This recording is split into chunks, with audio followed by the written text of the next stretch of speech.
আমাদের সাথে ট্রেনার হিসেবে আছেন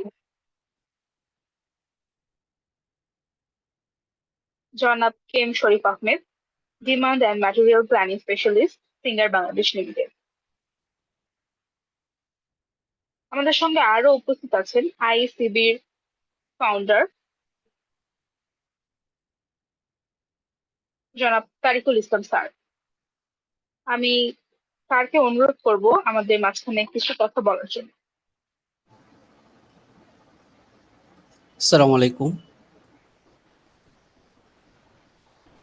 আমাকে কি ওয়ালাইকুম শুনতে আসসালাম পাচ্ছেন? স্যার। জি। জি sir. Okay. First of all NITER IP সোসাইটিকে আমি ধন্যবাদ জানাচ্ছি আজকের ইভেন্টটি অর্গানাইজ করার জন্য। স্পেশাল থ্যাঙ্কস নীরবকে। বেসিক্যালি নীরব এই ইনিশিয়েটিভটা নিয়েছিল। তো আমার পক্ষ থেকে যেটা আমি কয়েকটা কথা ইনিশিয়ালি বলতে চাচ্ছি সেটা হচ্ছে যে আইসিবি 2019 সাল থেকে ইন্ডাস্ট্রিয়াল লেভেলে সিস্টেম ডেভেলপমেন্ট, প্রোডাক্টিভিটি ইমপ্রুভমেন্ট নিয়ে কাজ করছে। পাশাপাশি আমরা স্কিল ডেভেলপমেন্ট, ট্রেনিং এবং কনসালটেন্সি প্রোভাইড করি। আমিও একজন ইন্ডাস্ট্রিয়াল ইঞ্জিনিয়ার। তো যারা জয়েন করেছেন, I hope most of the participants are also industrial engineer. তো আপনাদের প্রতি যেটা আমার সাজেশন থাকবে, আমাদের হাতে আমরা যত বেশি আমাদের স্কিলকে ডেভেলপ করব তত আমরা আমাদের কাছে ফ্লেক্সিবিলিটি থাকবে। ফর এক্সাম্পল, আমার যদি সাপ্লাই চেনের একটা সার্টিফিকেশন থাকে যেটা আমার ইনিশিয়াল লেভেলে জব পাওয়ার ক্ষেত্রে আমাকে একটা কম্পিটিটিভ অ্যাডভান্টেজ দিবে। আবার এমনও হতে পারে যে হয়তো আমি পছন্দ করি সাপ্লাই চেইন ম্যানেজমেন্ট, বাট আমি ওইটার অপরচুনিটি নাও পেতে পারি। সো আমাদের যত বেশি আমরা আমাদের স্কিলগুলোকে ডেভেলপ করবো, ইন্ডাস্ট্রিয়াল ইঞ্জিনিয়ারিংয়ের যে ফিল্ডগুলো আছে, ইন্ডাস্ট্রিয়াল ইঞ্জিনিয়াররা manufacturing excellence, process improvement, quality ম্যানেজমেন্টও ইন্ডাস্ট্রিয়াল ইঞ্জিনিয়াররা জব করছে। ক্যাড ক্যাম আছে ডিজাইন ডেভেলপমেন্ট। তো আমি যত বেশি আমার স্কিলকে ডেভেলপ করব তত বেশি আমার কাছে ফ্লেক্সিবিলিটি থাকবে, তত অপশন আমার কাছে থাকবে। সো যারা 3-1-3-2-তে আছেন বা ফাইনাল ইয়ারে আছেন, আপনারা যত বেশি আপনাদের স্কিলকে ডেভেলপ করবেন, এটা আপনাদের প্রফেশনাল লাইফে গিয়ে আপনাদেরকে কম্পিটিটিভ অ্যাডভান্টেজ দিবে, rather than other competitors. You will get competitive advantage. So এটাই থাকলো আপনাদের প্রতি আমাদের রিকোয়েস্ট যে আইসিবি ইন্ডাস্ট্রিয়াল ইঞ্জিনিয়ার, মেকানিক্যাল, ইলেকট্রিক্যালদের জন্য বিভিন্ন স্কিল ডেভেলপমেন্ট ট্রেনিং অ্যারেঞ্জ করে। যেমন আমাদের সাপ্লাই চেনের উপর পিজিডি কোর্স চালু আছে, আর হচ্ছে যে সাপ্লাই চেনের আবার শর্ট কোর্স আছে, অ্যাডভান্স সাপ্লাই চেন ম্যানেজমেন্ট, তারপর ডাটা অ্যানালাইসিসের উপর কোর্স আছে। তো যেগুলো আপনাদের প্রফেশনাল জার্নির সাথে অ্যালাইন হয়। তো আপনাদের যদি এরকম কোনো আমাদের কোনো কোর্স যদি আপনারা করতে চান, সেক্ষেত্রে আমরা আপনাদের জন্য আমাদের স্পেশাল ডিসকাউন্ট থাকবে। আর আপনাদের এই সেশনের লাস্টে আপনাদেরকে একটা আমরা লিঙ্ক পাঠাবো, যেটাতে আপনারা যদি আপনাদের আজকের সেশনের জন্য কোনো সার্টিফিকেশনের দরকার হয়, আমরা একটা লিঙ্ক দিব, এটাতে আপনারা ওইটা ফুলফিল করবেন, দেন আমাদের ওয়েবসাইট থেকে সিস্টেম জেনারেটর সার্টিফিকেট আপনারা নিতে পারবেন। তো আমার পক্ষ থেকে এইটুকুই ছিল। যারা এখন জয়েন করতেছেন এবং সামনে জয়েন করবেন, পরে এটা রেকর্ডিং দেখবেন, সবার প্রতি স্পেশাল থ্যাঙ্কস। তো আইসিবির পক্ষ থেকে এইটুকুই আমার বলার ছিল। ধন্যবাদ। ধন্যবাদ তারিকুল ইসলাম স্যারকে, এবং ধন্যবাদ আইএসসিবি কে আজকের এই সেশনের মাধ্যমে আমাদের আইপিএফএস সাথে এভাবে যুক্ত হওয়ার জন্য। আমাদের আইপিএফএস একটি সেলফ ডেভেলপমেন্ট এবং একটি নেটওয়ার্কিং বিল্ড আপের এক অনন্য সুযোগ। আমাদের দেশের 47টিরও বেশি ইউনিভার্সিটি ইতোমধ্যে আমাদের সঙ্গে যুক্ত হতে চলেছে, এবং তাদের এই কেস ক্রাফট যে কম্পিটিশনটি হতে চলেছে, সেই তাদের কথা চিন্তা করেই, পার্টিসিপেন্টের কথা চিন্তা করে আমাদের আজকের সেশনটি আয়োজন করা। এবং এই পর্যায়ে আমি আহ অনুরোধ করব কে এম শরীফ আহমেদ স্যারকে আজকের সেশনটি শুরু করার জন্য।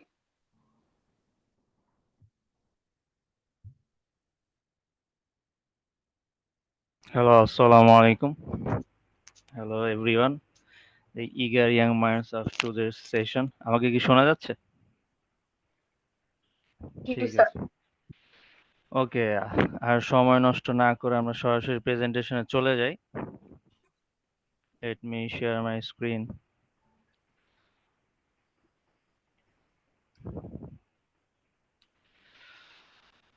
ওকে, স্ক্রিন কি দেখা যাচ্ছে? আশা করি দেখা যাচ্ছে।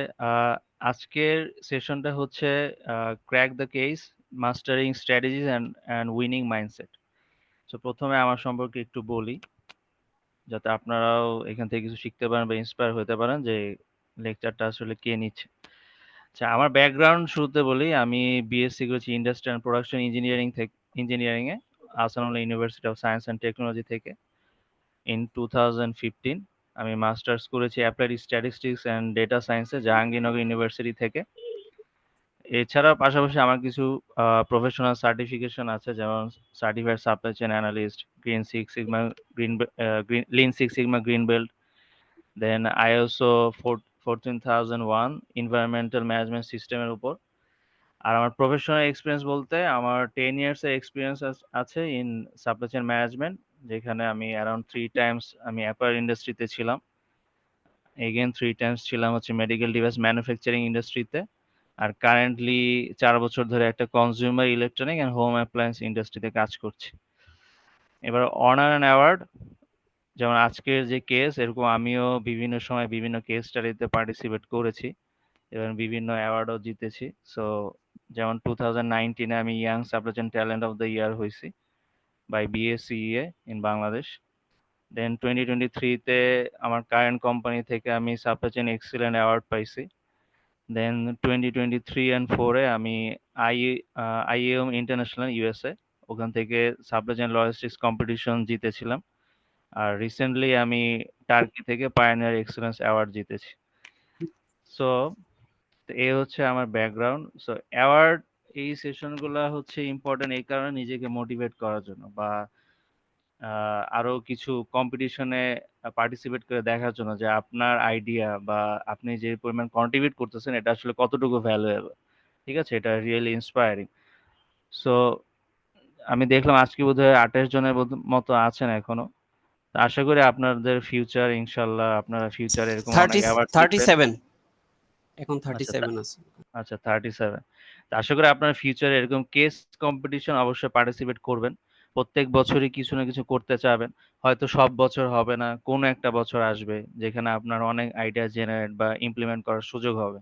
তো এই সুযোগগুলোকে কাজে লাগাবেন, আর এরকম যেরকম যে জায়গায় এরকম কেস কম্পিটিশন হয় সেখানে আপনারা পার্টিসিপেট করবেন। ঠিক আছে, সেগুলো ক্যারিয়ারের জন্য অনেক হেল্পফুল। সো আমরা সরাসরি চলে যাই যে কেস স্টাডি কম্পিটিশন আসলে জিনিসটা কি, বা ওখানে কি লিখতে হয়, বা কি চায় ওরা আসলে। তো কিভাবে আপনি অন্য কারো থেকে একটু ডিফারেন্ট হবেন, আপনার কেস স্টাডি পেপারটা আরেকজনের থেকে একটু ডিফারেন্ট হবে কিভাবে। So what is case study? Case study আসলে যেটা করে, in a case study is a real life or simulated business scenario used to analyze and solve organizational challenges. এটা যেটা হয় আসলে, ধরেন আপনি কারেন্ট একটা অর্গানাইজেশনে আছেন, রিয়েল লাইফ একটা সিনারি, ওখানে একটা প্রবলেম হয়েছে। আসসালামু আলাইকুম। জি, ওয়ালাইকুম আসসালাম। কি কিছু বলবেন? আচ্ছা ঠিক আছে, আমি চলে যাই। সো আপনি যে অর্গানাইজেশনে আছেন বা হয়তো ছিলেন, বা সিমুলেটেড হইতে পারে যে হ্যাঁ অর্গানাইজেশনের কিছু প্রবলেমের কথা আপনি জানছেন, আপনি ভার্সিটি স্টুডেন্ট, আপনি থিসিস করতেছেন বা সামথিং লাইক দ্যাট, বা ইন্টার্নশিপ করেছিলেন কোথাও, তখন হয়তো করার সুযোগ হয়নি, বাট পরে ওই প্রবলেমটা নিয়ে আপনি পরে কাজ করছেন। তো এরকম একটা সিনারিওতে ওখানে যে প্রবলেম আপনি দেখছেন সেটাকে অ্যানালাইজ করে ওটা একটা সলিউশন দেওয়া, এবং সলিউশনটাকে মানে ভিজিবল করা। ঠিক আছে, যেমন সেকেন্ড পয়েন্টে যেটা বলতেছে যে participant apply analytical strategic and problem solving skills two propose A data driven and feasible solution. আপনি যে সলিউশনটা দিবেন এটা ফিজিবল হইতে হবে, কাল্পনিক সলিউশন হলে হবে না, ফিজিবল। আর ডেটা ড্রিভেন বলতে বোঝাচ্ছে যে ট্যানজিবল হইতে হবে। যেমন একটা এক্সাম্পল দেই যে ট্যানজিবল বলতে বা ডেটা ড্রিভেন বলতে কি বোঝাচ্ছি। ফর এক্সাম্পল, ধরেন আপনি প্রকিউরমেন্টে কাজ করেন বা অর্গানাইজেশনাল তে কাজ করেন। সো আপনি বললেন যে আমি একটা অর্গানাইজেশনে যে কারেন্ট সাপ্লায়ার যারা আছে, যাদের পারফরম্যান্স খারাপ, তাদেরকে আমি এলিমিনেট করে দিয়ে নতুন ভালো সাপ্লায়ার নিয়ে আসছি, যারা কোম্পানিকে অনেক বেশি গ্রোথ এনে দিছে। দেখেন এখানে কিন্তু কোনো নাম্বার নাই, সব জেনারেল কথা। এখন আপনি ভালো বলতে কি বোঝাচ্ছেন? যে যেমন ১ম লাইন যেটা বললাম যে আমি এখানে যেসব সাপ্লায়ার পারফরম্যান্স খারাপ তাদেরকে বাদ দিছি। খারাপটা তো আসলে ট্যানজিবল কিছু হলো না। এটা তো একটা জাস্ট একটা অ্যাডজেক্টিভ হলো। ডেটা ড্রিভেন হলো না। তো এটাকে বলতে হবে যেসব সাপ্লায়ার পারফরম্যান্স বিলো 60% তাদেরকে আমি বাদ দিছি। তার মানে বোঝা গেল যে আপনি কিছু দিয়ে মেজার করতেছেন। কারণ আপনি কখনো মেজার না করলে আপনি বুঝবেন না তো কে ভালো কে খারাপ। আপনার কাছে মনে হইতে পারে এটা খারাপ কিন্তু আরেকজনের না, আসলে তারা ভালো।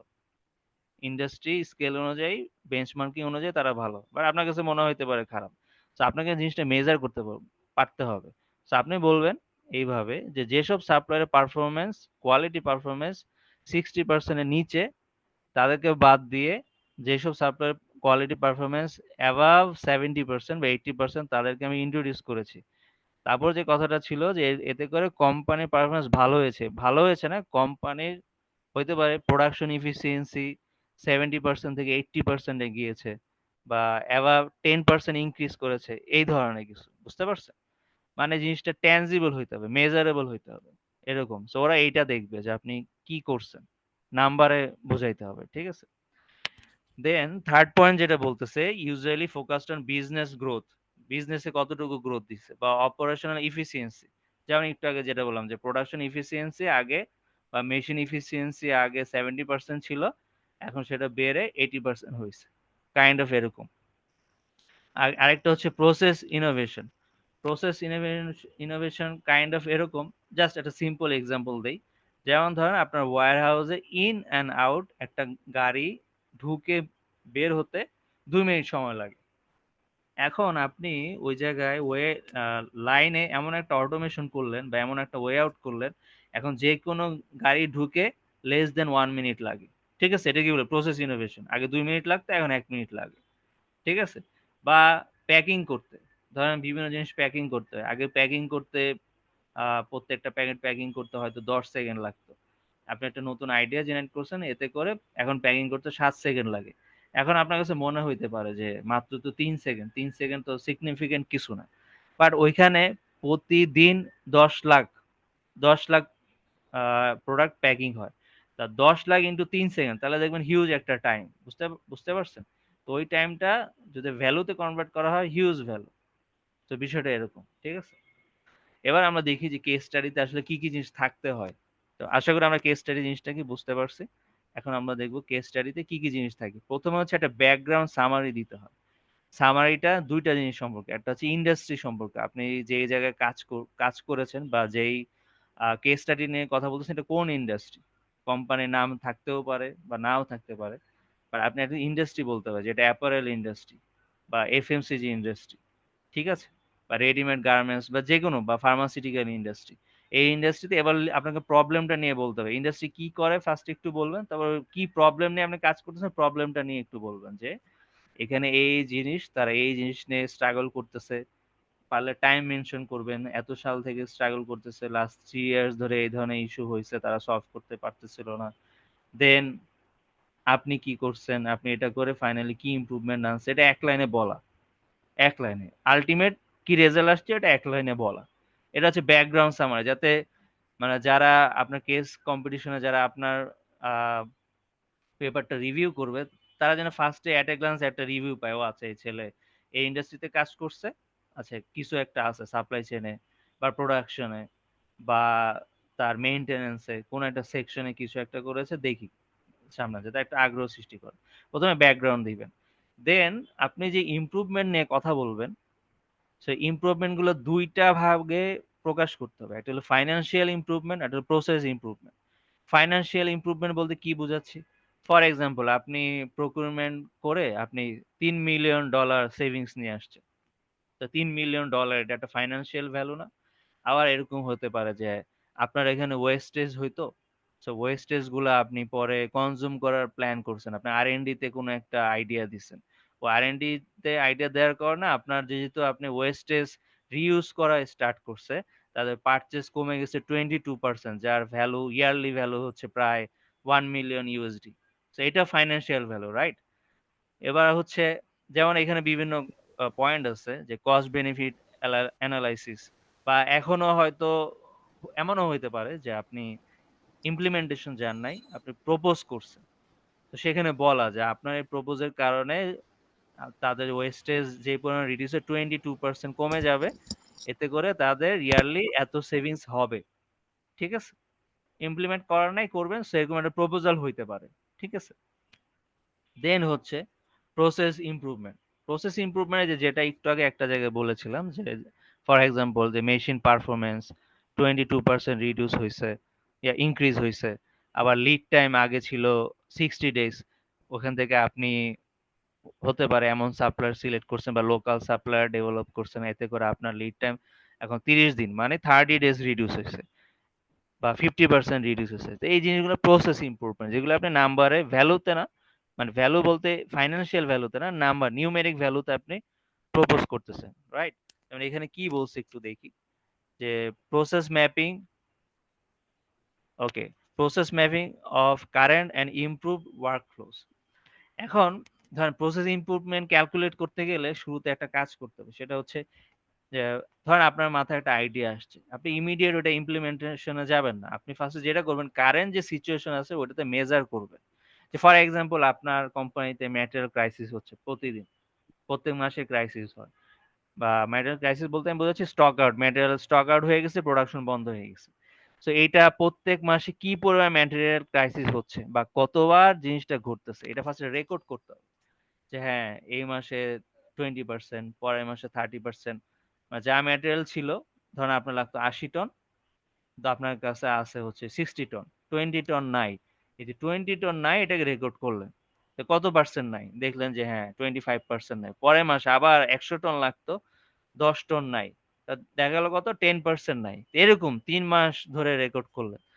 এবার আপনি একটা প্রপোজাল দিলেন যে হ্যাঁ, এই জিনিস ফলো করলে আমি একটা রিঅর্ডার পয়েন্ট মডেল ডেভেলপ করছি, যে এইটা যদি ফলো করা হয় তাহলে আর ইনশাল্লাহ সামনে কোনো প্রবলেম থাকবে না। তো কোম্পানি অ্যাপ্রুভ করলো, আপনি ইমপ্লিমেন্ট করলেন, তারপর আপনি দেখলেন যে হ্যাঁ, এখন যে মাসে 60 টন লাগতো ওই মাসে 60 টনই আছে, যে মাসে 70 টন লাগতো ওই মাসে 80 টন আছে, তার মানে কোনো কম নাই। তার মানে কি, আপনি দেখাইতে বললেন যে আগে 30%, 25% 20% প্রবলেম ছিল, আফটার ইমপ্লিমেন্টেশন এখন সেটা 0%, 5%, 3% লেভেলে নেমে আসছে। ঠিক আছে? সো ইমপ্লিমেন্টেশনের আগে হিস্ট্রিটা রেকর্ড করা ইম্পর্টেন্ট। আপনি রেকর্ড করতে না পারলে আপনি তো শো করতে পারবেন না আপনি ইমপ্রুভ করছেন, রাইট? আর আপনি যে মাত্র ইমপ্লিমেন্ট করবেন তখন থেকে তো ইমপ্রুভমেন্ট আসা শুরু হয়ে যাবে, যদি আসলে এটা স্ট্র্যাটেজিক্যালি রাইট প্রপোজাল হয়। ইমপ্রুভমেন্ট আসা শুরু হলে আগে কি ছিল সেটা তো আপনি বুঝতে পারবেন না যদি আপনার রেকর্ডে না থাকে। আশা করি বুঝতে পারছেন। সো নরমালি এই প্রসেস ইমপ্লিমেন্টেশনের এরিয়া গুলো থাকে, যেমন লিন, কেউ সিক্স সিগমা করে, কেউ অটোমেশন বেসড করে, কেউ বিভিন্ন টুল বটলনেক আইডেন্টিফাই করে, কোন কোন জায়গায় ইফিসিয়েন্সি আছে, কোন কোন জায়গায় প্রবলেম আছে, ওটা প্রবলেম সলিউশন একটা সলিউশন দ্বারা করায়। Then measure improvements in lead time, defect rate throughout. ঠিক আছে? কি কি আইটেম ডিফেক্ট হয়েছে, আচ্ছা প্রতিদিন 10% আইটেম রিডিউস নষ্ট হইতো, এখন এই আমার এই সাজেশনের কারণে এখন মাত্র 2% আইটেম রিডিউস হয়, কাইন্ড অফ এরকম। ঠিক আছে? আর থ্রুপুট, থ্রুপুট বলতে ইফিসিয়েন্সি, আউটপুট। আগে ফর এক্সাম্পল আপনি লাইন ব্যালেন্সিং করছেন, লাইন ব্যালেন্সিং কি এটা একটু পরে বলতেছি, পরের স্লাইডে, যে লাইন ব্যালেন্সিং করে আপনার আগে ঘন্টায় প্রোডাকশন হইতো হচ্ছে 80 পিস, এখন লাইন ব্যালেন্সিং করার কারণে এখন ঘন্টায় 100 পিস একটু করে ইন্টারেক্ট করি, শুনুন, ওই প্রোডাক্ট স্লাইডটা বের মনে হচ্ছে। হয় স্লাইড অফ হয়ে গেছে মনে হয়। আচ্ছা, অফ হয়ে গেছে। আচ্ছা, আমি আবার শেয়ার স্লাইড করছি। শেয়ার এখন দেখা যাচ্ছে স্লাইড? না স্যার। আচ্ছা আচ্ছা আচ্ছা আচ্ছা, আমি আবার শেয়ার করতেছি। Share screen. এখন দেখা যাচ্ছে? স্যার আপনার স্ক্রিন দেখা যাচ্ছে স্যার, এখন দেখা যাচ্ছে স্যার। ওকে ওকে, ঠিক আছে। আচ্ছা হ্যাঁ, যেটা বলতেছিলাম, যেমন এইখানে অলরেডি আমি মুখে বলেছি, আপনারা হয়তো শুনেছেন, যেমন হচ্ছে বটলনেক আইডেন্টিফাই করা, যে কোন জায়গাটায় প্রবলেম, ওই জিনিসটা সলভ করা, কোনো ইনএফিসিয়েন্সি থাকলে সেটাকে সলভ করা, যেমন লাইন ব্যালেন্সিং। লাইন ব্যালেন্সিং কি করা যায়, কোনো একটা জায়গায় প্রত্যেকটা ধরেন 10টা মেশিন আপনি সেট করছেন, বিভিন্ন রকমের মেশিন, কোনোটা দিয়ে হয়তো শেপিং হচ্ছে, কোনোটা দিয়ে কাটিং হচ্ছে, কোনোটা দিয়ে মোল্ডিং হচ্ছে, ঠিক আছে? তো দেখলেন যে প্রত্যেক লাইন থেকে 10 পিস করে বের হচ্ছে, মাঝখানে একটা জায়গা থেকে 5 পিস করে বের হচ্ছে, রাইট? তো ওখানে তো হাফ হয়ে গেল না প্রোডাকশন আউটপুট। আপনি আরেকটা মেশিন দিলেন, তাহলে কি ওখান থেকে 5 ইউনিটস টোটাল 10 ইউনিটস করে বের হচ্ছে। এখন জিনিসটা ব্যালেন্সিং ঠিক আছে, রাইট? তো আগে দেখা যেত যে ঘন্টায় 80 ইউনিট করে বের হতো, এখন আপনার এই লাইন ব্যালেন্সিং এর কারণে ওখানে 100 ইউনিট করে বের হচ্ছে, তাই না? 20 ইউনিট বেড়ে গেল, তার মানে হয়তো 20% বা 25% ইনক্রিজ করছে। সো এটা একটা প্রসেস ইমপ্রুভমেন্ট, রাইট? তারপর হচ্ছে লিন নিয়ে কাজ করে, ধরেন আপনি 5S ইমপ্লিমেন্ট করছেন, আগে প্রোডাকশন বা মেইনটেনেন্স বা প্রোডাকশনে কোনো র মেটেরিয়াল বা কিছু একটা বের করে আনতে আগে সময় লাগতো 2 মিনিট। আপনার এই 5S করার কারণে খুব সহজেই জিনিসটা লোকেট করা যাচ্ছে যে কোত্থেকে আমি কি নিব। সো এখন সময় লাগতেছে 1 মিনিট। সো 1 মিনিট কমে গেল। তো আগে দেখা যেত যে একটা নিতে গিয়ে আরেকটা জিনিস, আরেক কালার নিয়ে গেছি বা আরেকটা র মেটেরিয়াল নিয়ে গেছি। এটার প্রোডাকশন দেওয়ার কারণে দেখা যাচ্ছে যে ওয়েস্টেজ অনেক বেড়ে যেত। এখন ওই ওয়েস্টেজও কমে গেছে, রাইট? তো এগুলি ওয়েস্টেজ কত পার্সেন্ট রিডিউস হইছে? লিড টাইম কতটুকু বা রানিং টাইম কতটুকু রিডিউস হইছে? হ্যাঁ, এই জিনিসগুলা মেজার করা, নাম্বারে প্রকাশ করা। This is process improvement. তো আমরা নেক্সট স্লাইডে যাই। এগুলো নিয়ে সামনে আরো কথা হবে। যেমন যেমন আমি একটা অনেক ডোমেন আছে, যেমন সাপ্লাই চেইন অনেকগুলো ডোমেন একাই কভার করে। সো আমি একটা এক্সাম্পল হিসেবে একটা ডোমেন নিয়ে কাজ করি যে এখানে কোন এরিয়াতে কি কি কাজ হইতে পারে, কি কি টুল নিয়ে আপনারা কাজ করতে পারেন, রাইট? যেমন সাপ্লাই চেইন ম্যানেজমেন্টে অনেকগুলো ডোমেন আছে। একটা হচ্ছে ডিমান্ড প্ল্যানিং আছে, ম্যাটেরিয়াল প্ল্যানিং আছে, প্রকিউরমেন্ট আছে, প্রোডাকশন প্ল্যানিং আছে, ইনভেন্টরি ম্যানেজমেন্ট আছে, লজিস্টিক্স এন্ড ডিস্ট্রিবিউশন আছে, দেন কাস্টমার সার্ভিস ডিপার্টমেন্টও আছে।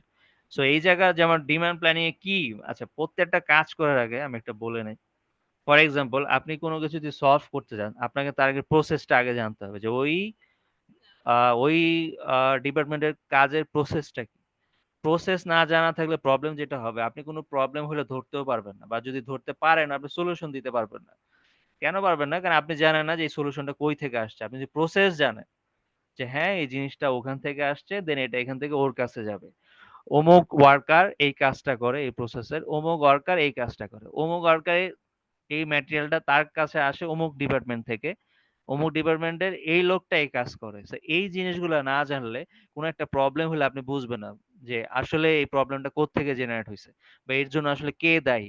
আমাকে কাকে যা জিজ্ঞেস করতে হবে, কার সাথে কথা বলতে হবে, কে হচ্ছে এই জায়গায় বটল নেক, বা কে কাকে ঠিক করলে এই জিনিসটা ঠিক হবে। আলটিমেটলি তখন সলিউশন দিয়েও লাভ হবে না, কারণ প্রবলেমটা যে করতেছে আপনি তাকে আইডেন্টিফাই করেন নাই, রাইট? সো কোনো একটা সিস্টেমে আগে প্রসেস জানাটা অনেক ইম্পর্টেন্ট। দেখা যাবে একই প্রসেস বিভিন্ন কোম্পানি ওয়াইজ ডিফারেন্ট, কারণ কি কোম্পানি ওয়াইজ তাদের অপারেশনাল প্র্যাকটিস ডিফারেন্ট, যেহেতু প্রোডাক্ট নেচার ডিফারেন্ট, এখানে অপারেশনাল প্রসিডিউরও ডিফারেন্ট। সো প্রসেস জানাটা খুব ইম্পর্টেন্ট, আশা করি বুঝতে পারছেন। যেমন ডিমান্ড প্ল্যানিং এর মেন কাজ, অনেক কাজ আছে আসলে, এটা একটা বড় ডিপার্টমেন্ট। বাট কোর কাজ যেটা বলে, যেমন ধরেন একটা কি কাজ হচ্ছে কাস্টমারের ডিমান্ড ফোরকাস্ট করা, রাইট? ধরেন মানে এটা কেন ইম্পর্টেন্ট, ফর এক্সাম্পল কাস্টমারের ডিমান্ড নেক্সট মান্থ হবে 80,000, কিন্তু আপনি 40,000 ধরে প্রোডাকশন করছেন, তার মানে কি যখন 80,000 এর ডিমান্ড হবে আপনি কি 80,000 মিট করতে পারবেন না? আপনি তো 50%, তার মানে 50% বিজনেস আবার লস হচ্ছে। বুঝতে পেরেছেন? আবার ধরেন আপনি 80,000 ধরে প্ল্যান করলেন, কিন্তু দেখা গেল নেক্সট মান্থের ডিমান্ড হচ্ছে 30,000, 50,000 আরএম থেকে যাবে। ওই আরএম এর শেলফ লাইফ যদি 5 দিন হয়, তাহলে সবগুলোই নষ্ট হয়ে যাবে। বুঝতে পারছেন যে কিরকম ডিজাস্টার? সো ডিমান্ড প্ল্যানিং এ এই ফোরকাস্ট অ্যাকুরেসির জন্য আমাদের এখন ওয়ার্ল্ড অনেক অ্যাডভান্স হয়েছে, অনেক টুল আছে। যেমন টাইম সিরিজ অ্যানালাইসিস বলে, যে বিভিন্ন মান্থ ওয়াইজ ডাটা, এটাকে টাইম সিরিজ ডেটা বলে। যেমন আরিমা আছে, সারিমা ফোরকাস্টিং মডেল আছে, মুভিং এভারেজ মেথড আছে, মেশিন লার্নিং ফোরকাস্টিং মেথড আছে, রিগ্রেশন অ্যানালাইসিস আছে। তো এরকম বিভিন্ন মডেল অ্যাপ্লাই করে দেখা যে কোন মডেলের জন্য বেস্ট রেজাল্ট আসে। এক এক মডেল, এক এক ইন্ডাস্ট্রি, এক এক প্রোডাক্টের জন্য বা এক এক টাইপের ডেটা নেচারের জন্য বেস্ট ফিট।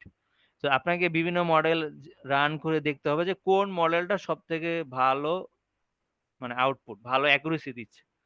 হ্যাঁ, 80,000 ছিল, তো একটা মডেল প্রেডিক্ট করছিল 78,000, আরেকটা মডেল প্রেডিক্ট করছিল 70,000, আরেকটা মডেল প্রেডিক্ট করছিল 100,000। 100K।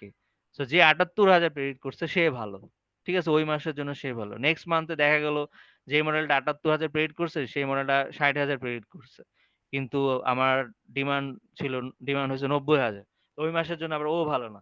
তো এইভাবে দেখা যে কোন মডেলটা মান্থ অন মান্থ ভালো প্রেডিক্ট করছে, দেন আপনি যখন 12 মাস চেক করবেন যে 12 মাসের মধ্যে কোন মডেলটা সব থেকে বেশি অ্যাকুরেসি দিছে, সব থেকে বেশি বা মোর অ্যাকুরেট ছিল অন্যান্য মডেলের তুলনায়। সো এইটাও একটা কেস স্টাডি পার্ট হইতে পারে যে হ্যাঁ আমি এই ইন্ডাস্ট্রিতে আমি ফোরকাস্টিং এর জন্য এই একটা মডেল প্রপোজ করছি, এটা আমাকে 86% ওভারঅল অ্যাকুরেসি এনে দিছে, যেটা আগে কোনো মডেল ছিল না। আগে কোম্পানিতে ডিমান্ড ডেভিয়েশন ছিল হচ্ছে আপনার 30%, মানে 70% অ্যাকুরেট ছিল। আমার এই মডেল প্রপোজ করার পরে এটা 86% অ্যাকুরেট হয়েছে। বিষয়টা এরকম, ঠিক আছে। এবার ম্যাটেরিয়াল প্ল্যানিং, ম্যাটেরিয়াল প্ল্যানিং এ ধরেন মেন কাজ কি, যে র ম্যাটেরিয়াল স্টক আউট হওয়া যাবে না, যাতে প্রোডাকশন অলওয়েজ রান থাকে, ফ্যাক্টরি অলওয়েজ রান থাকে। আর র ম্যাটেরিয়াল এত আনা যাবে না যে র ম্যাটেরিয়াল শেলফ লাইফ পার হয়ে গেছে, নষ্ট হয়ে গেছে, বা শেলফ লাইফ অনেক হাই হইতে পারে যে না শেলফ লাইফ বা ম্যাটেরিয়ালের লাইফ সাইকেল 1 বছর টিকে থাকে। তো তাই বলে তো আপনি এত আনবেন না, যে কারণ ম্যাটেরিয়ালের তো একটা ক্যারিং কস্ট আছে, আপনি যে ওয়্যার হাউসে রাখতেছেন ওয়্যার হাউসের যে একটা ভাড়া আছে, রাইট? দেন ওয়্যার ওই ম্যাটেরিয়াল ওঠানামা করার জন্য লোডার আনলোডার লাগে, তো ওদেরকেও তো একটা চার্জ দিতে হয়, তো খরচও তো বেড়ে যাবে। তো বেস্ট হচ্ছে যা লাগে তা আনা, পাশাপাশি একটু প্লাস মাইনাস 5%, 10% আপনি একটু বেশি রাখতে পারেন ফর সেফটি, যাতে প্রোডাকশন বন্ধ না হয়ে যায়, ঠিক আছে। সো এটার জন্য কি কি টুল আছে, ম্যাটেরিয়াল রিকোয়ারমেন্ট প্ল্যানিং টুল আছে, দেন সেফটি স্টক মেথড আছে, রিঅর্ডার পয়েন্ট মেথড আছে, হ্যাঁ এটার বিভিন্ন ফর্মুলা আছে, দেন ইওকিউ আছে, ইকোনমিক অর্ডারিং কোয়ান্টিটি আছে, যে কতটুকু অর্ডার করতে হবে আমাকে, এই জিনিসটা এই জিনিসটা বের করে দিবে, ঠিক আছে। দেন আমার প্রকুরমেন্ট সেকশন আছে, প্রকুরমেন্ট সেকশন মেন কাজ হচ্ছে যে ensure right supplier cost and quality. Maximum company যেটা থাকে তারা সবসময় লোয়েস্ট কস্ট ওইটাকে প্রায়োরিটি দিয়ে থাকে। আমি একটা কেস স্টাডি আপনাদেরকে এক্সাম্পল হিসেবে দেখাবো, যে ওখানে আসলে কোয়ালিটিটা মেইন, আপনারা মেইনলি দুইটাকে টার্গেট করবেন, কোয়ালিটি এন্ড কস্ট, রাইট। আবার অনেক সময় দেখা যায় যেমন যারা, আমি যখন অ্যাপারেলে ছিলাম তখন আমাদের এক বায়ার ছিল H&M, তাদের লিড টাইম ছিল 25 দিন। 25 দিনের ভিতরে আমার যে র মেটেরিয়াল সেটা আসতে হবে, সেটা নিটিং হইতে হবে, ডাইং হইতে হবে, কাটিং হইতে হবে, সুইং মেশিনে 25 দিনের ভিতরে শিপমেন্ট হয়ে যেতে হবে। So এটা হিউজ চ্যালেঞ্জিং একটা ব্যাপার ছিল।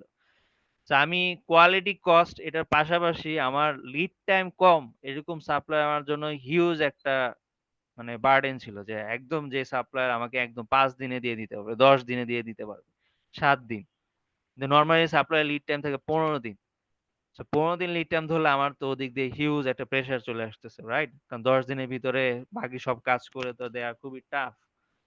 তো সেক্ষেত্রে দেখা যায় যে কম শর্ট লিড টাইম সাপ্লায়ার হচ্ছে সেখানে হাই প্রায়োরিটি কিছু কিছু ক্ষেত্রে, রাইট?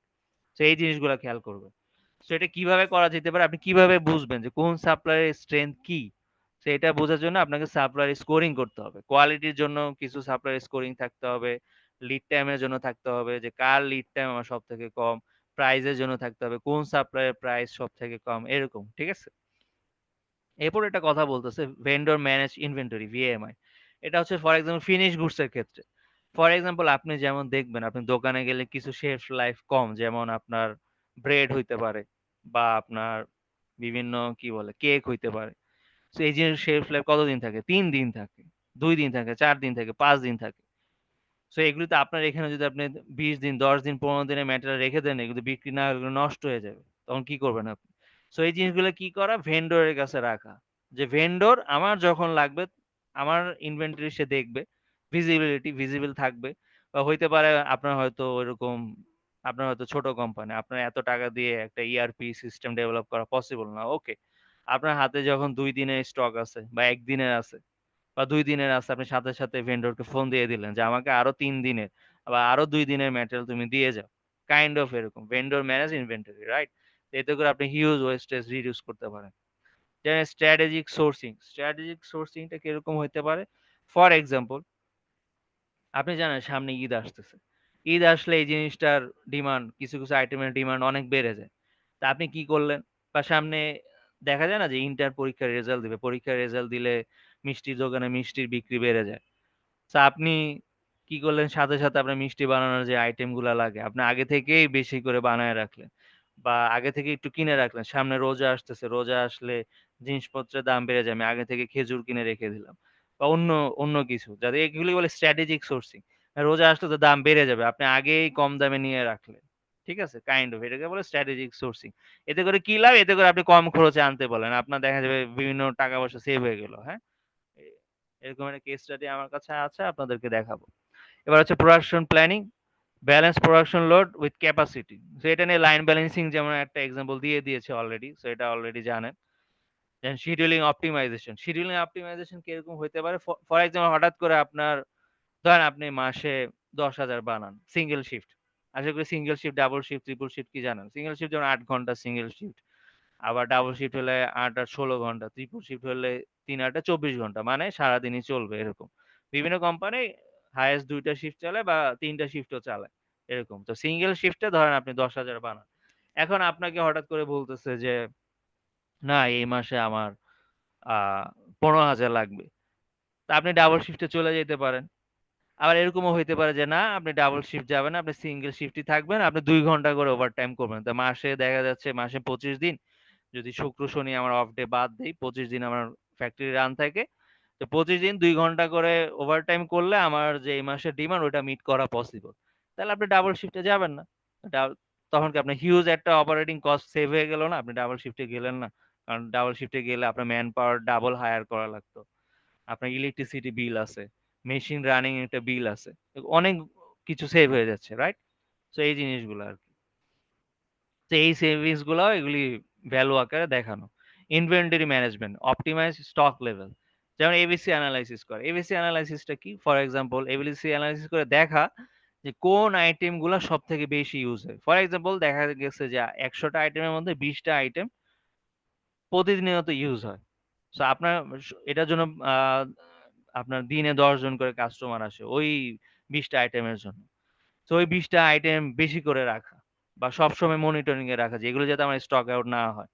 তারপরে দেখা গেছে যে আরো 50টা আইটেম আছে, ওই বাকি 50টা আইটেম ওটা দিনে 2 জন করে আসে, 1 জন করে আসে, ওইটা কিছু ওই পরিমাণ রাখা, 1 জন 2 জন যে পরিমাণ চায় ওরকম রাখা। বাকি 30টা এটা দেখা যায় সপ্তাহেও সপ্তাহে হয়তো 1 জন আসে, তো দেখা গেল যে ওইটা যখন আসে তখন নিয়ে রাখা, কাইন্ড অফ এরকম। ঠিক আছে, তো এবিএস অ্যানালাইসিস করলে লাভ যেটা হতো, আগে দেখা যেত আপনি সবই বেশি বেশি রাখছেন, বা যেটা দরকার ওইটা কম আছে, যেটা দরকার না ওইটা বেশি আছে, এলোমেলো, রাইট? তো এবিএস অ্যানালাইসিস করার কারণে কি হলো, আপনার যেটা লাগতো, ধরেন আমি যাবো না, যেটা লাগতো আপনি ওইটাই রাখতেছেন বেশি। তো দেখা গেছে, আমি এরকম একটা জিনিস দেখাবো আপনাদেরকে, যে আমার একটা কোম্পানিতে জয়েন করলাম, তখন দেখলাম যে ওদের মান্থলি সেলস কভার করার জন্য তাদের 5 টাইমস মোর ইনভেন্টরি রাখতে হয়। এরকম কেন? পরে বুঝলাম যে আসলে তারা সবকিছুই রেখে দেয় যখন যেটা লাগে, এরকম হলে তো হবে না। পরে আমি বিভিন্ন মেথড টেথড এপ্লাই করে পরে এখন যেটা হলো ওইটাকে 3 টাইমস নিয়ে আসছি, মানে 2 টাইমস রিডিউস করছে। আগে 5 টাইমস মোর ইনভেন্টরি ছিল to meet the monthly sales, এখন সেটাকে মিট করার জন্য অনলি 3 টাইমস রাখলেই হয়ে যাচ্ছে। তো প্ল্যান হচ্ছে আরো কমানো, বিষয়টা এরকম। ঠিক আছে, এবার হচ্ছে ইউকিউ নিয়ে বলছি। সেফটি স্টক, সেফটি স্টক জিনিসটা কি? সেফটি স্টক হচ্ছে, ফর এক্সাম্পল ডিমান্ড আপনার 10,000 প্রত্যেক মাসে, তো কখনো কখনো এটা 11,000 12,000 হয়ে যায়, হাইয়েস্ট 2,000 হয়। তা আপনি সেফটি স্টক হিসেবে 2,000 অ্যাডিশনাল রাখা, 10,000 প্লাস 2,000, যাতে করে যাতে বাড়লে যাতে আপনি দিতে পারেন, কারণ কখনো 2,000 এর বেশি বাড়ে না, সো 2,000 আপনি মেনটেন করে গেলেন। ঠিক আছে, জাস্ট ইন টাইম, এই যে যেটা বললাম, যেসব মেটেরিয়ালের শেলফ লাইফ কম, যেগুলো বেশি দিন রাখা যায় না, ওগুলি কম কম করে রাখা। বা অটোমোবাইলে আপনার হিউজ 1,000 2,000 800 900 2,500 পার্টস থাকে। এত পার্টস মেনটেন করতে গেলে তো আপনার হিউজ লম্বা জায়গা লাগবে। তো সবকিছু কম কম করে রাখেন। আর আপনার ভেন্ডরের কাছে ভিজিবিলিটি থাকে, ও যখন দেখে স্টক লেভেল একটা নির্দিষ্ট লেভেলে নেমে আসছে, ও এসে দিয়ে যায়, মানে আপনার বলাও লাগে না, সে এসে ফিল আপ করে দিয়ে যায়। ঠিক আছে, এটা বলে জাস্ট ইন টাইম। এটা জাপানিজ আইডিয়া, খুব সম্ভবত ওখান থেকে আসছে। এবার হচ্ছে logistics and distribution, reduce cost and delivery lead time. আচ্ছা, আর ডেলিভারি লিড টাইম বলতে, ফর এক্সাম্পল যারা পাঠাও বা ফুড পান্ডা আমরা এখন অর্ডার করি, তো অর্ডার করলে একজনের আসতে লাগে 1 ঘন্টা, আরেকজনের আসতে লাগে 30 মিনিট, আরেকজনের আসতে লাগে 15 মিনিট। আপনি কাকে অর্ডার করবেন? আপনি যাকে আসতে 15 মিনিট লাগে তাকে অর্ডার করবেন। সো এই জায়গায় লিড টাইমটা হচ্ছে একটা বড় খেলা। বা আপনি দেশের বাইরে একটা জিনিস অর্ডার করলেন, আসতে লাগবে 2 মাস। সো তখন হয়তো আপনি DHL এ চলে যাবেন। DHL এ আসতে লাগবে হয়তো 3 দিন, 5 দিন, 7 দিন।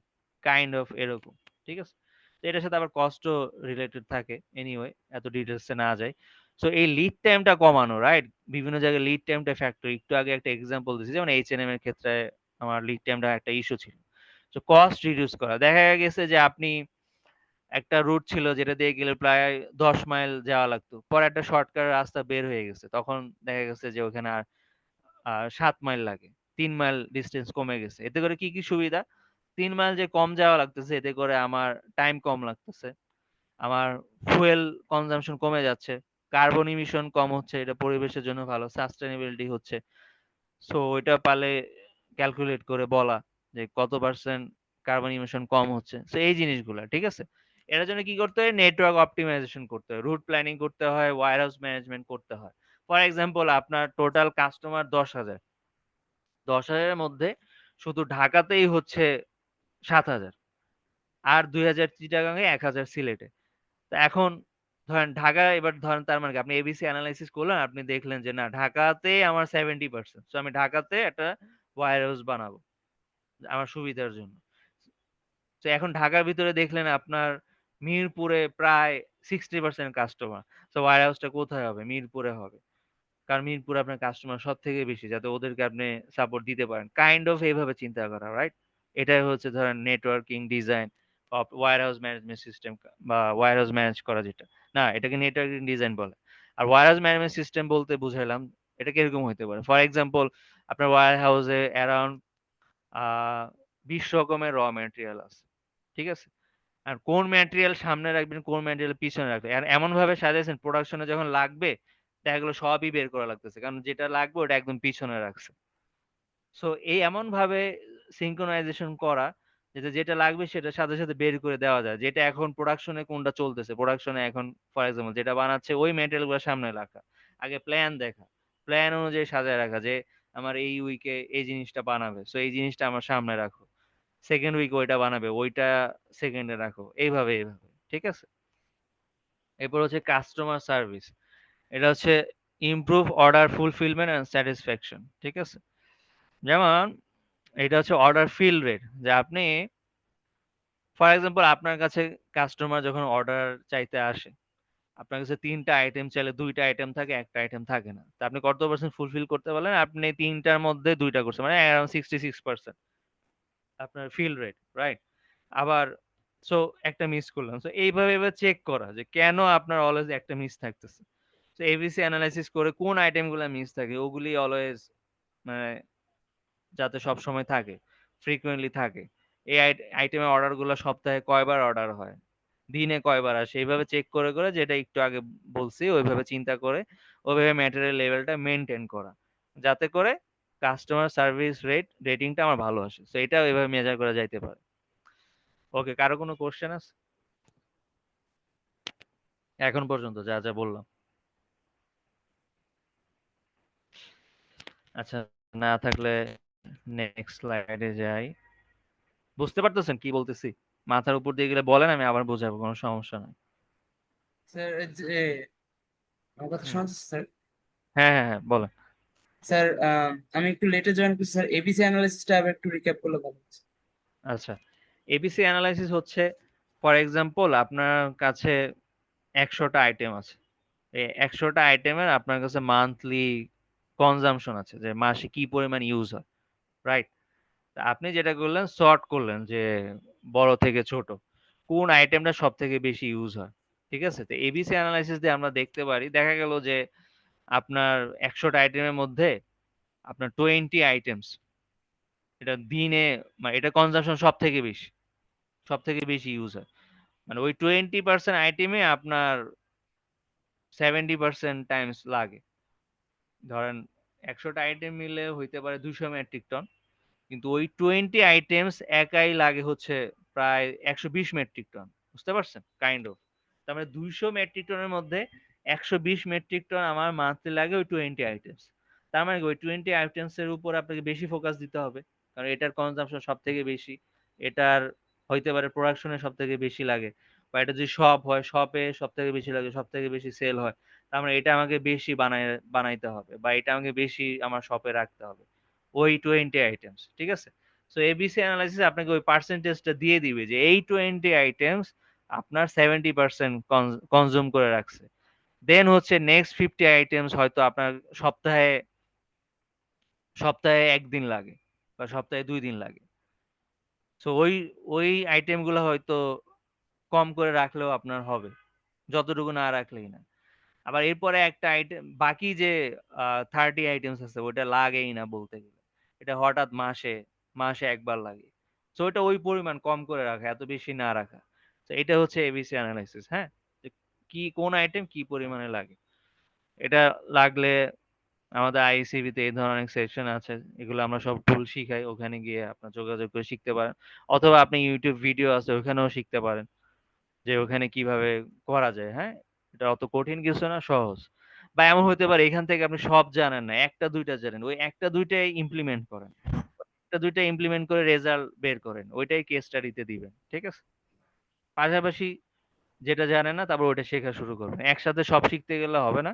যেটা শিখছেন ওটা ইমপ্লিমেন্ট করেন, তাহলে ওটা ইমপ্লিমেন্ট করতে গিয়ে আরো অনেক কিছু শিখা হবে। ঠিক আছে? তারপর অন্য আরেকটা টুল নিবেন, কাইন্ড অফ এভাবে স্টেপ বাই স্টেপ আগাবেন। সেকেন্ড, আমরা এখন কথা বলবো হচ্ছে বিভিন্ন ইন্ডাস্ট্রিতে আমাদের। স্যার আসসালামু আলাইকুম। জি, ওয়ালাইকুম আসসালাম। জি বলেন। স্যার আমার একটা কোশ্চেন ছিল। জি জি বলেন। স্যার এই যে লজিস্টিক্স এন্ড ডিস্ট্রিবিউশনের মধ্যে তো আপনি বললেন যে বিভিন্ন কোম্পানি আর কি আমাদের ডেলিভারি দিয়ে থাকে বা ওরা সাপ্লাই দিয়ে থাকে। এখন জি। বিদেশ থেকে আনার বিষয়ে যেটা বললেন যে কোনো কোম্পানির 2 মাস লাগে, কোনো কোম্পানির 1 মাস, বা কোনো কোম্পানির 3 মাস 3 দিন লাগে আর কি। হুম তো হুম। এখন আমি যেই কোম্পানির কাছে 3 দিন লাগে ওর কাছে যদি আমি যাই, তো ওইখানে যাওয়ার পরে আমার খরচাটা যদি বাইরে যায়, যেখান থেকে আমি 1 মাসে আনতে পারতেছি 3 দিন আনতে আমার খরচা লাগে বেশি, এই বিষয়ে যদি একটু বলতেন আর কি। হুম হুম।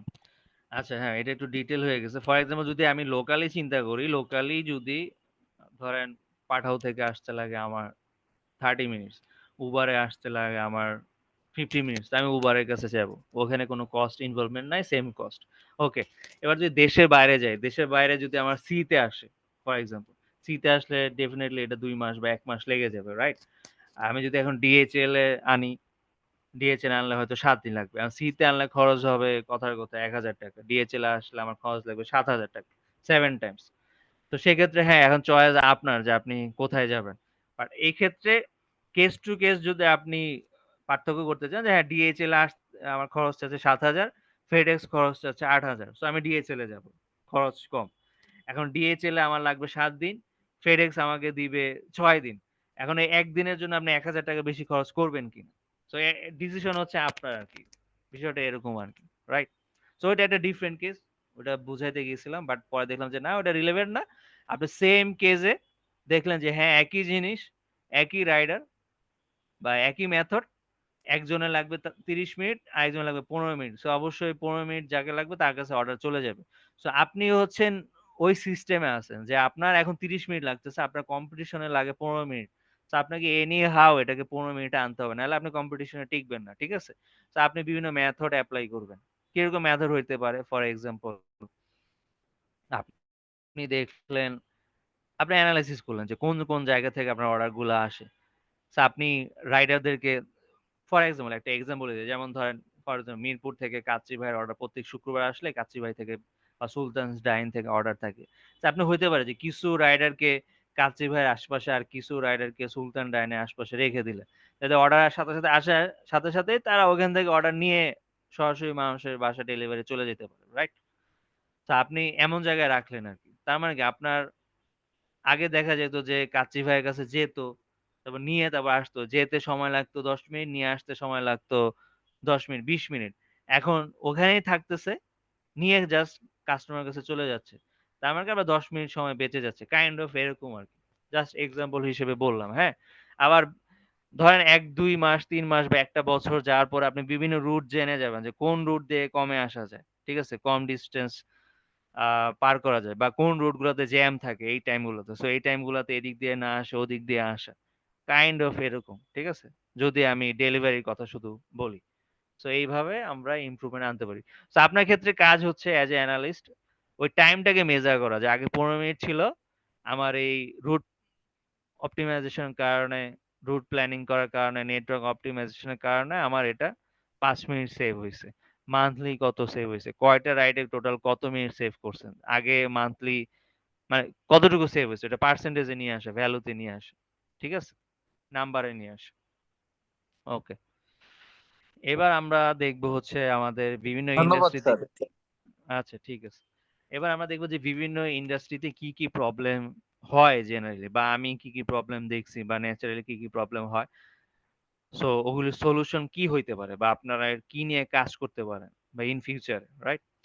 যেমন আমাদের বিভিন্ন বিজনেস সেক্টর আছে, রিনাউন্ড অ্যাপারেল ইন্ডাস্ট্রি আছে, মেডিকেল ডিভাইস ম্যানুফ্যাকচারিং আছে, তারপর এফএমসিজি আছে, অটোমোবাইল ইন্ডাস্ট্রি আছে, ফার্মাসিউটিক্যাল ইন্ডাস্ট্রি আছে, তারপর আবার ই কমার্স আছে, তারপর হচ্ছে ইলেকট্রনিক ম্যানুফ্যাকচারিং ইন্ডাস্ট্রি আছে। সো এইসব ইন্ডাস্ট্রিতে কি কি প্রবলেম থাকে, হ্যাঁ ওগুলি কয়েকটা প্রবলেম লেখা আর কি, বা একই প্রবলেম সব কোম্পানিতেও থাকতে পারে, রাইট? যদি সব ম্যানুফ্যাকচারিং ইন্ডাস্ট্রি হয়, সব প্রোডাকশনে সিমিলার কিছু প্রবলেম অলওয়েজই থাকে। সো আপনি যদি প্রোডাকশন এক ক্যারিয়ার স্টার্ট করেন, আপনি যখন অন্য একটা কোম্পানির প্রোডাকশনে যাবেন, তখন সেম বা একটু ডিফারেন্ট টাইপের আরেকটা প্রবলেম দেখবেন, ঠিক আছে? তো আমরা কিছু প্রবলেম নিয়ে আলোচনা করি যাতে আপনাদের একটু জানতে বুঝতে সুবিধা হয়। যেমন অ্যাপারেল ইন্ডাস্ট্রিতে অলওয়েজ থাকে যে material ordering always late, shipment delay হয়। সো শিপমেন্ট ডিলে হলে যেটা হয়, যেমন বায়ারের কাছে, বায়ার জাহাজ যে করে নিয়ে যাবে, আপনাকে একটা কাট অফ ডেট বলে যে এত তারিখের ভিতরে আপনাকে আপনার ওই গার্মেন্টস গুলা বা ফিনিশ গুডস আপনাকে এত তারিখের ভিতরে জাহাজে উঠাই দিতে হবে, কারণ এত তারিখ পরে জাহাজ চলে যাবে, জাহাজ আপনার জন্য থাকবে না। আপনি যদি শিপমেন্ট মিস করেন, তখন টোটাল শিপমেন্ট আপনার নিজের খরচে আপনাকে ওই বায়ারের কাছে পৌঁছে দিতে হবে, নাহলে বায়ার আপনাকে পরবর্তীতে আর অর্ডার দিবে না, কারণ বায়ার তো মার্কেট লস করবে না, রাইট? সো এই জিনিসগুলো, সো মেটেরিয়াল অর্ডারিং দেরি হলে দেখা যায় যে প্রোডাকশনের লিড টাইমে তখন আর ডেডলাইন মিট করা যায় না। সো এখানে কি করা যাইতে পারে, যেমন এখানে কোথায় লেখা আছে, সেখানে লেখা নেই। এটার ক্ষেত্রে যেটা করা যেতে পারে সেটা হচ্ছে রিঅর্ডার পয়েন্ট নিয়ে কাজ করা যেতে পারে, সেফটি স্টক ম্যাটেরিয়াল প্ল্যানিং নিয়ে কাজ করা যেতে পারে, যে ম্যাটেরিয়াল অর্ডারিং যদি ঠিক হয়, রিঅর্ডার পয়েন্ট বের করা, সেফটি স্টক মডেল বের করা, যে আমার সেফটি আমি কত ধরবো কোন আইটেমের জন্য, রাইট? তো এইসব ক্ষেত্রে এবিসি অ্যানালাইসিস খুবই ইম্পর্টেন্ট। যেমন আমি যখন আমার কোম্পানিতে কাজ করছি, এটা আপনাদেরকে দেখাবো, যে ওখানে অনেক টাইপের ইয়ার্ন ছিল, হ্যাঁ, সুতা যেটাকে বলে। তো আমি দেখলাম যে আপনার 70%ই হচ্ছে কটন ইউজ হয়। তো কটনের মধ্যে 8টা আইটেমই হচ্ছে আপনার অ্যারাউন্ড 80%। তো আমি শুধু ওই 8টা আইটেম নিয়ে কাজ করছি। ওই 8টা আইটেম নিয়ে কাজ করে আমি কটনের মেটাল ক্রাইসিস 30% থেকে 0-তে নামায় নিয়ে আসছিলাম। ঠিক আছে? এরকম। তো আপনি যখন ম্যাটেরিয়াল অন টাইমে আসবে, দেখবেন আপনার এরকম শিপমেন্ট ডেডলাইন মিস হয়েছে, এগুলো রেকর্ড করবেন। যা এমআইএস এর কাছে ইনফরমেশন গুলো আপনি পাবেন, বা প্রোডাকশনের কাছে বা অপারেশনের কাছে ইনফরমেশন গুলো পাবেন, যে আমার কারেন্টলি ম্যাটেরিয়াল ডিলে হওয়ার কারণে, বা ফরগেট আবার ম্যাটেরিয়াল ডিলে, আপনার কারেন্টলি কি পরিমাণ শিপমেন্ট আপনারা মিস করতেছেন প্রত্যেক মাসে, ওদের কাছে হয়তো রেকর্ড থাকবে। তো রেকর্ড না থাকে বলবেন তাহলে এখন থেকে এটা রেকর্ড করেন, কারণ আমার এই ডাটাটা লাগবে, কাইন্ড অফ এরকম, ঠিক আছে? তো রেকর্ড করলেন, দেখা গেলো প্রত্যেক মাসে 5টা 10টা 15টা করে শিপমেন্ট মিস হইতো, দেন আপনি রিঅর্ডার পয়েন্ট ইমপ্লিমেন্ট করার কারণে ম্যাটেরিয়াল ক্রাইসিস কতটুকু কমছে, দেন এয়ার শিপমেন্ট কতটুকু কমছে। এখানে একটা ইন্টারেস্টিং বিষয়, এটা জাস্ট ফিউচারে জানার জন্য, যে ফর এক্সাম্পল ম্যাটেরিয়াল ক্রাইসিস আগে ছিল 30%, এখন 30% থেকে কমে চলে আসছে 5%, তো অনেক ইমপ্রুভমেন্ট হয়েছে। কিন্তু এয়ার শিপমেন্ট আগে ছিল, ধরেন প্রত্যেক মাসে আপনার শিপমেন্ট মিস হইতো ধরেন 20%, কিন্তু আপনি এই যে ম্যাটেরিয়াল ক্রাইসিস ইমপ্রুভ করার পরও আপনার ধরেন এয়ার শিপমেন্ট বা শিপমেন্ট ডেডলাইন মিস হয়েছে, এটা এখন 20% থেকে মাত্র 18% নামছে, খুব বেশি ইমপ্রুভ করে নাই, বা 18-15তেই আছে। সেখানে ম্যাটেরিয়াল ক্রাইসিস আপনি 30 থেকে 5-এ নিয়ে আসছেন, প্রায় কত 80% এর মতো রিডিউস করছেন, কিন্তু এয়ার শিপমেন্ট রিডিউস হচ্ছে 10-15%। কারণ কি? তার মানে বুঝতে হবে আসলে প্রবলেমটা ম্যাটেরিয়ালের এখানে না, মেজর প্রবলেম প্রোডাকশনে কোথাও কোনো একটা জায়গায় আছে। তো প্রোডাকশন যদি আপনার পার্ট হয়, তো সেখানে আপনি প্রবলেম সলভ করতে যাবেন। আর যদি পার্ট না হয়, ম্যানেজমেন্টকে প্রপোজ করা যে আসলে প্রবলেম এখানে না, প্রবলেম হয়তো প্রোডাকশনে কোনো জায়গায় আছে। দেন কোম্পানির যে টিম হয়, আপনি চাইবেন ওই টিমে, পারলে ওই টিমে ইনভলভ হয়ে ওখানে কোনো সলিউশন দেওয়া, রাইট? জাস্ট ব্রডার অ্যাসপেক্টে আপনাদেরকে বলা। সো এইসব ক্ষেত্রে যে কাজ হয়, যে ম্যাটেরিয়াল অর্ডারিং যাতে অন টাইমে হয়, শর্ট লিড টাইম সাপ্লায়ারকে সিলেক্ট করা, সাপ্লায়ার কোঅর্ডিনেশন করা যে সামনে আমার এই ম্যাটেরিয়ালগুলো লাগবে, এগুলো ফোরকাস্ট দেওয়া সাপ্লায়ারকে, হ্যাঁ, যে সাপ্লায়ার ওই অনুযায়ী আগে আগে প্রিপারেশন নিয়ে রাখতে পারে, ঠিক আছে। যেমন ফোরকাস্ট দিলে লাভ কি, যেমন ফর এক্সাম্পল আপনার সাপ্লায়ার হয়তো প্রত্যেক মাসে 100 টন করে বানায়, তো আপনি তাকে অলওয়েজ 10 টন করে অর্ডার দেন, সাপ্লায়ার আপনার জন্য 10 টনের ক্যাপাসিটি রেখে কাজ করে, তো হঠাৎ করে আপনার 20 টন সামনে লাগতে লাগতে পারে, এটা যদি আপনি সাপ্লায়ারকে আগে ভাগে জানায় রাখেন, সে হয়তো আপনার জন্য কিছু ম্যাটেরিয়াল আগে কিনে রাখবে, বা আপনার জন্য একটু বেশি লোক হায়ার করে রাখবে, কারণ হঠাৎ করে তা আপনার রিকোয়ারমেন্ট বাইরে যাবে, সে একটু প্রিপারেশন নিয়ে রাখলো, এতে করে হয়তো আপনার 2 দিন সেভ হইলো, 2 দিনও অনেক, রাইট, 2 দিনও অনেক। আপনি যখন ইমপ্রুভমেন্টের কাজ করবেন প্রত্যেকটা ইউনিটকে ভ্যালু দিবেন, তাহলে দেখবেন যে অনেক বেশি ইম্প্যাক্ট পাচ্ছে। ওকে, ডিমান্ড ফোরকাস্ট করা, এই যে ডিমান্ড ফোরকাস্ট বলতে র মেটেরিয়াল, যদি আপনি র মেটেরিয়াল প্ল্যানার হয়ে থাকেন, কোন মাসে কোন র মেটেরিয়াল রিকোয়ারমেন্ট কিরকম কিরকম থাকে এটা ফোরকাস্ট করতে জানা আর কি, রাইট, এটা দেখবেন। যেমন জাস্ট আপনাদের সুবিধার জন্য একটা জিনিস একটু দেখাই আমি, এটা কোথায় থাকতে পারে, না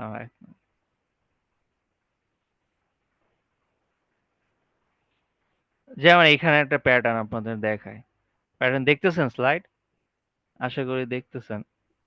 জি স্যার। আচ্ছা, এই যে দেখেন ডিমান্ড, হ্যাঁ, মান্থলি ডিমান্ড একটা আইটেমের, দেখেন ফেব্রুয়ারিতে 75,000, মার্চে 75, এপ্রিলে হঠাৎ করে 2,20,000, তো হঠাৎ করে যে এই যে কত মোর দেন, এটা 2.5 টাইমস যে ইনক্রিজ হয়ে গেল 75,000 থেকে 2,00,000, এটা যদি আপনি আগে থেকে প্রেডিক্ট করতে না পারেন, এই ডিমান্ড মিট করা পসিবল? অবশ্যই পসিবল না। যেমন সেম জিনিসের ডিমান্ড আবার কমে দেখেন 50,000, 58,000, 28,000, 40,000, 16,000, 45,000, 27,000 চলে গেছে। আবার হঠাৎ করে 1.5 লাখ, 1.5 লাখ, আবার 1 লাখ প্লাস এরকম হয়ে গেছে, রাইট? এটা কি প্রেডিক্ট করা পসিবল আগে থেকে না জানলে? বাট আপনি যদি একটু খেয়াল করেন, যে দেখেন যে অলওয়েজ জানুয়ারি, ফেব্রুয়ারি, মার্চের দিকে আমার রিকোয়ারমেন্ট অ্যারাউন্ড 1 লাখের কাছাকাছি থাকে, হ্যাঁ? এই যে দেখেন জানুয়ারি, ফেব্রুয়ারি, মার্চ এখানে 1 লাখের কাছাকাছি। তো আপনি যে প্রিভিয়াস ডাটা নিয়ে অ্যানালাইসিস করেন যে কোন মাসে কিরকম ডিমান্ড থাকে, আপনি এটা দেখলে ইজিলি বুঝতে পারবেন। ও আচ্ছা, সামনে আমার জানুয়ারি, ফেব্রুয়ারি, মার্চ আসতেছে।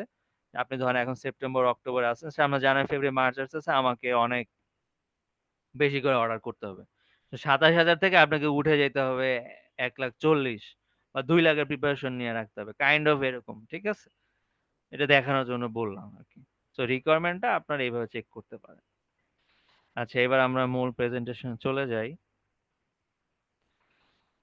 আচ্ছা, এবার হচ্ছে পয়েন্ট মেডিকেল ডিভাইস ম্যানুফ্যাকচারিং। এখানে যেটা হয় যে limited qualified supplier.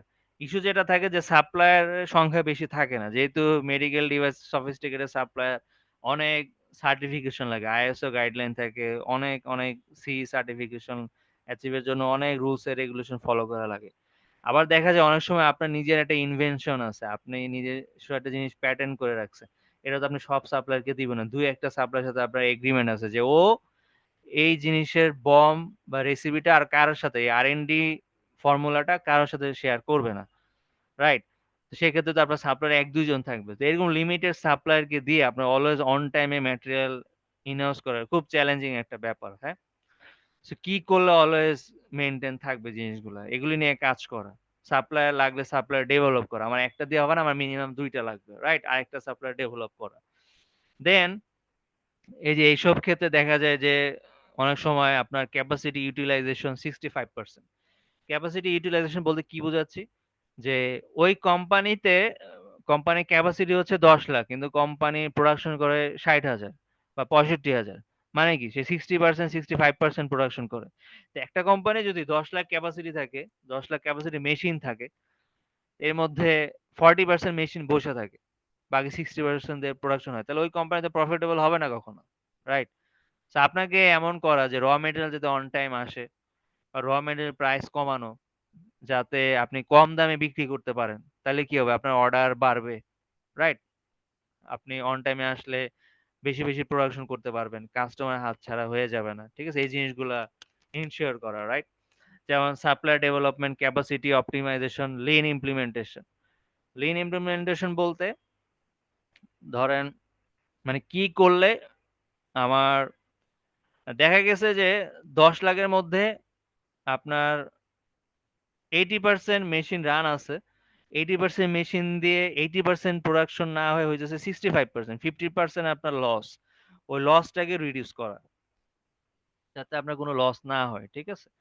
Lin 5S implement করা, ওয়েস্টেজ রিডিউস করা, ঠিক আছে? এটাকে লিন ইমপ্লিমেন্টেশন, লিন ম্যানুফ্যাকচারিং বলে,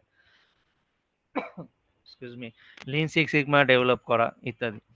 এবার এফএমসিজি ইন্ডাস্ট্রিতে কি কি চ্যালেঞ্জ থাকতে পারে? নরমালি এফএমসিজি আইটেমের শেলফ লাইফ কম থাকে, ডিমান্ড ভলাটিলিটি অনেক বেশি থাকে। So এই জিনিসগুলো কাজ করা, যে ডিমান্ডের সিজনালিটি থাকলে ওটা প্রেডিক্ট করা যায় কোন মাসে, আমি যদি আইসক্রিম ফ্যাক্টরি হয়, আইসক্রিম ফ্যাক্টরি শীত গরমকালে আইসক্রিম বেশি খাবে মানুষজন, বা হ্যাঁ গরমকালে বেশি খাবে, তো ওই সময় ডিমান্ড বেড়ে যাবে।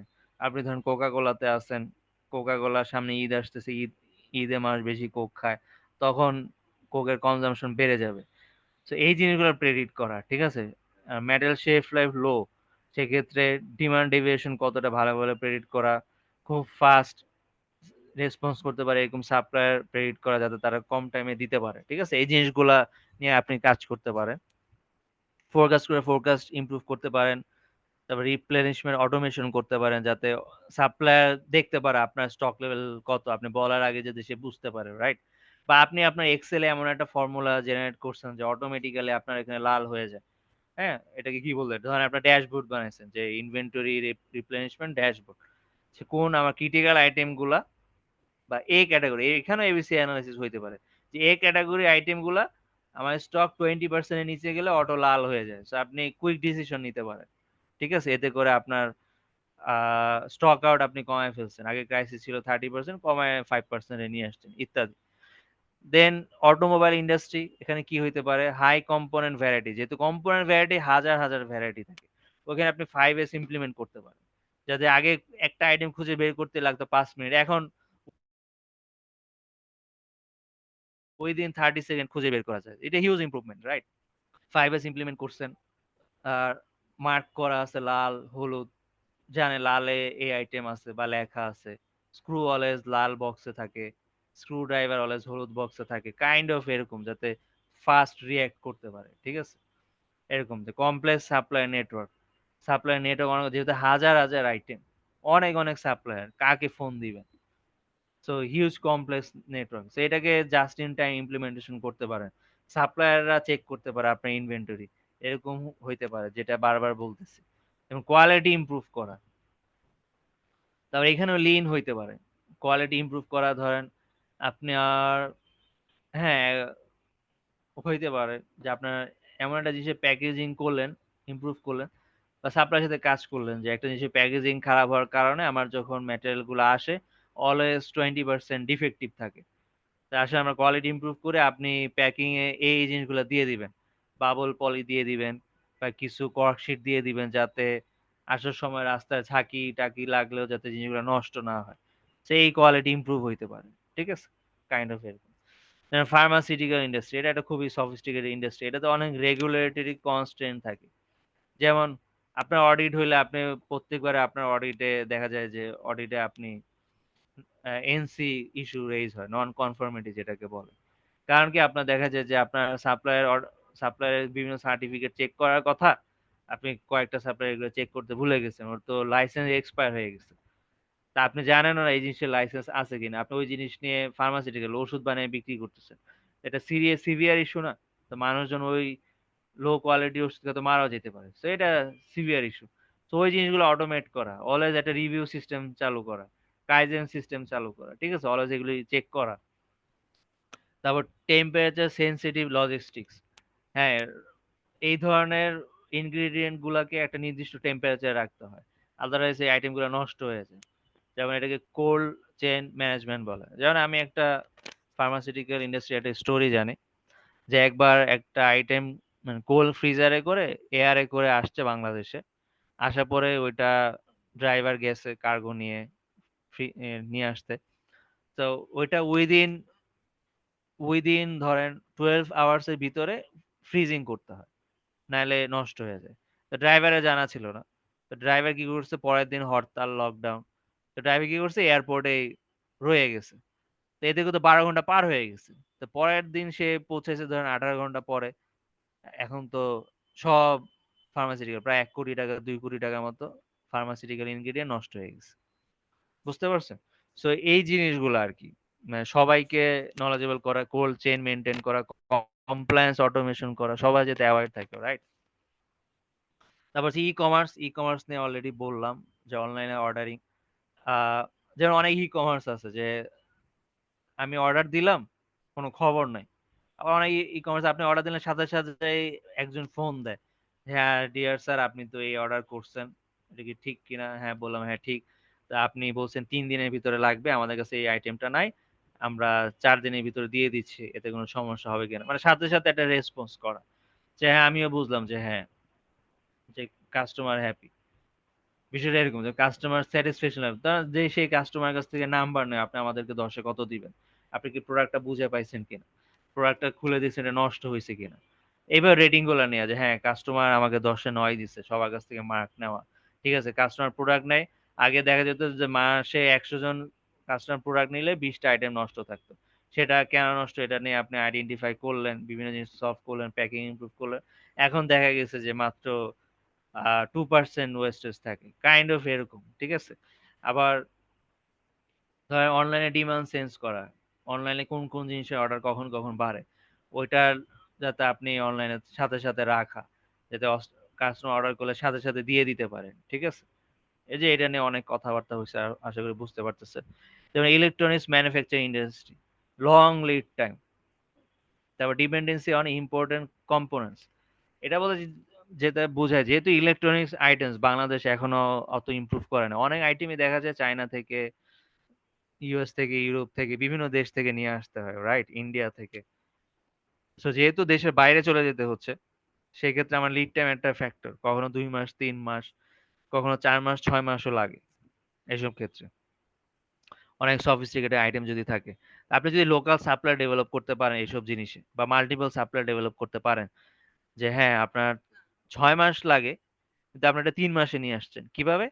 এক সাপ্লায়ারকে যখন অর্ডার দেন সাথে সাথে আরেক সাপ্লায়ারকে অর্ডার দেওয়া থাকে, ও 3 মাসে দিতে দিতে একজনকে এক একবার অর্ডার দেন আপনি। প্রত্যেকবার একজন 6 মাস শেষ হইতে হইতে তার আগেই 3 মাস আগে আরেকজন শিপ করে দিচ্ছে, রাইট? আপনার সাপ্লায়ার 2টা আছে, আপনি একজন একবার একজনকে দেন, আরেকবার আরেকজনকে দেন। এভাবে দিয়ে দিয়ে আপনি লিড টাইমকে 3 মাসে নিয়ে আসছেন, কাইন্ড অফ এরকম। এটা একটা স্ট্র্যাটেজি হতে পারে, বা সেফটি স্টক মেনটেন করতে পারেন এরকম।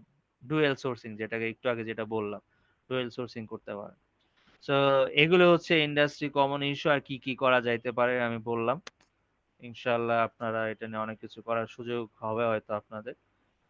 কিছু না জানলে ইন্টারনেটে ঘাঁটবেন, যারা এই ধরনের স্পেসিফিক এগুলো নিয়ে কোর্স অ্যারেঞ্জ করতেছে আপনার রিলেটেড ফিল্ডে।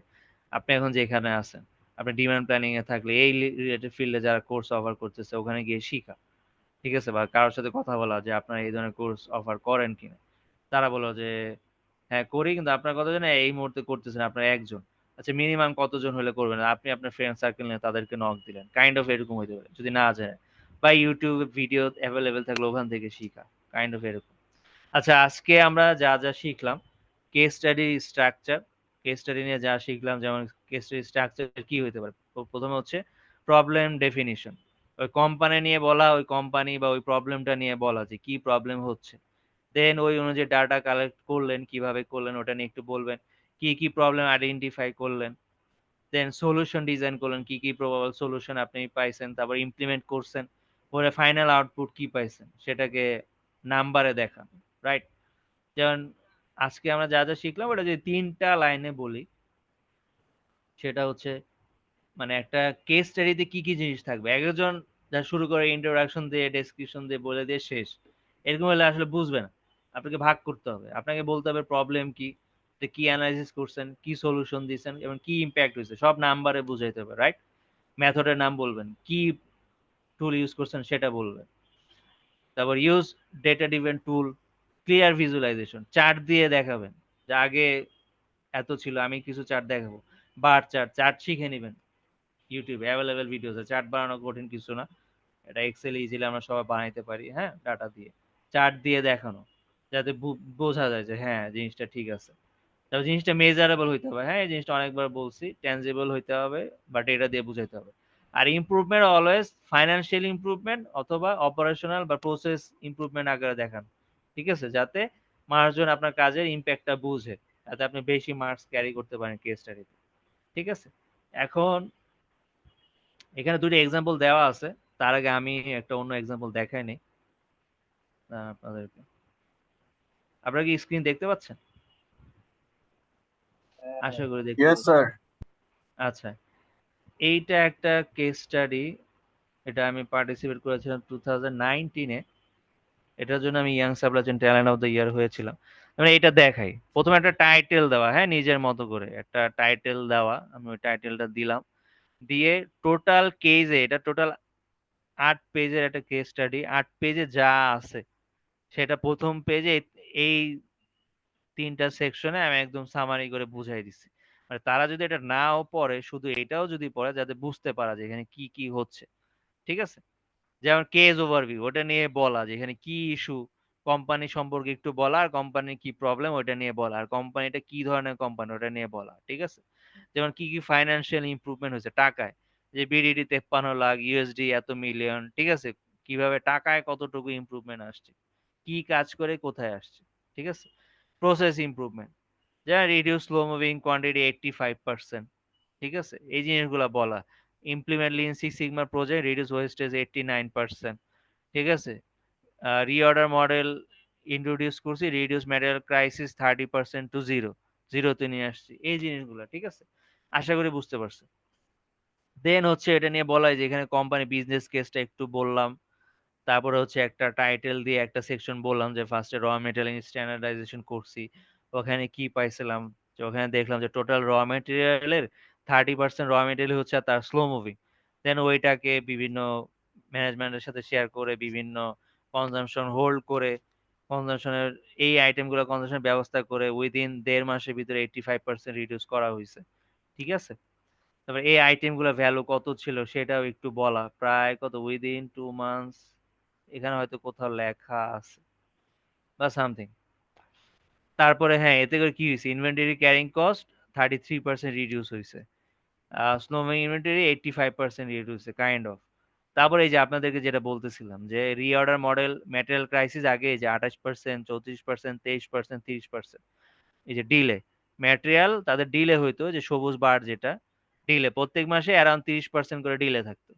তারপরে এই যে রিঅর্ডার মডেল ইন্ট্রোডিউস করলাম 4 মাস অবজার্ভ করার পরে, এরপরে দেখেন এটা কমে জিরোতে চলে আসছে, রাইট। পরে গিয়ে একটু বাড়ছিল, কারণ কিছু সাপ্লায়ার লোকাল থেকে আমরা ফরেনে চলে গেছিলাম, লোকাল সাপ্লাই লিড টাইম ছিল 15 থেকে 20 দিন, ফরেন সাপ্লাই লিড টাইম ছিল অ্যারাউন্ড 60 ডেজ। তো ওই 60 ডেজ তো আমার তো সাথে সাথে আমি তো আনতে পারিনি, সো সেই তখন একটু বেড়ে গেছিল, রাইট। তো এইভাবে কাজ করে, এইভাবে পারফরমেন্স গুলো দেখানো, হ্যাঁ। তারপরে হচ্ছে এটা হচ্ছে এবিসি অ্যানালাইসিস করছিলাম, এ ক্যাটাগরি আইটেম নিয়ে এটা করছি। এবার বি ক্যাটাগরি আইটেম নিয়ে আবার কিছু কাজ করছি। বি ক্যাটাগরি আইটেম প্রথমে এ ক্যাটাগরি নিয়ে কাজ করছি, এ ক্যাটাগরি যখন ঠিক হয়ে গেছে তারপর বি ক্যাটাগরি। এখন এবিসি অ্যানালাইসিস করে সুবিধা কি, দেখা গেল আপনি যখন এ ক্যাটাগরি আইটেম নিয়ে কাজ করবেন, আপনার কম খরচে কম ইফোর্টে অনেক বেশি রেজাল্ট ভিজিবল হবে, যেগুলি আপনার বিসি তে করলে হবে না, কারণ ওটা ইউজই হয় না, রাইট। তো আপনি ওগুলো নিয়ে কাজ করলে অত ইম্প্যাক্ট আসবে না। তো সো বি ক্যাটাগরি আইটেমে প্রথম 6 মাসে আমার ম্যাটেরিয়াল ডিলে ছিল 27%, অন টাইম 73%, ডিলে 27%। তো সেটাকে আমি বিভিন্ন স্ট্র্যাটেজি ইমপ্লিমেন্ট করার কারণে, যেটা হলো নেক্সট 5 মান্থে গিয়ে এপ্রিল টু অগাস্ট, সেটা 11%, 27% থেকে কমে 11%-এ চলে আসছে। সেটা হচ্ছে একটা ইমপ্রুভমেন্ট। এবার হচ্ছে যে সাপ্লাই স্কোরিং মডেল, আশা করি আপনারা দেখতেছেন, আমি একটু বড় করে,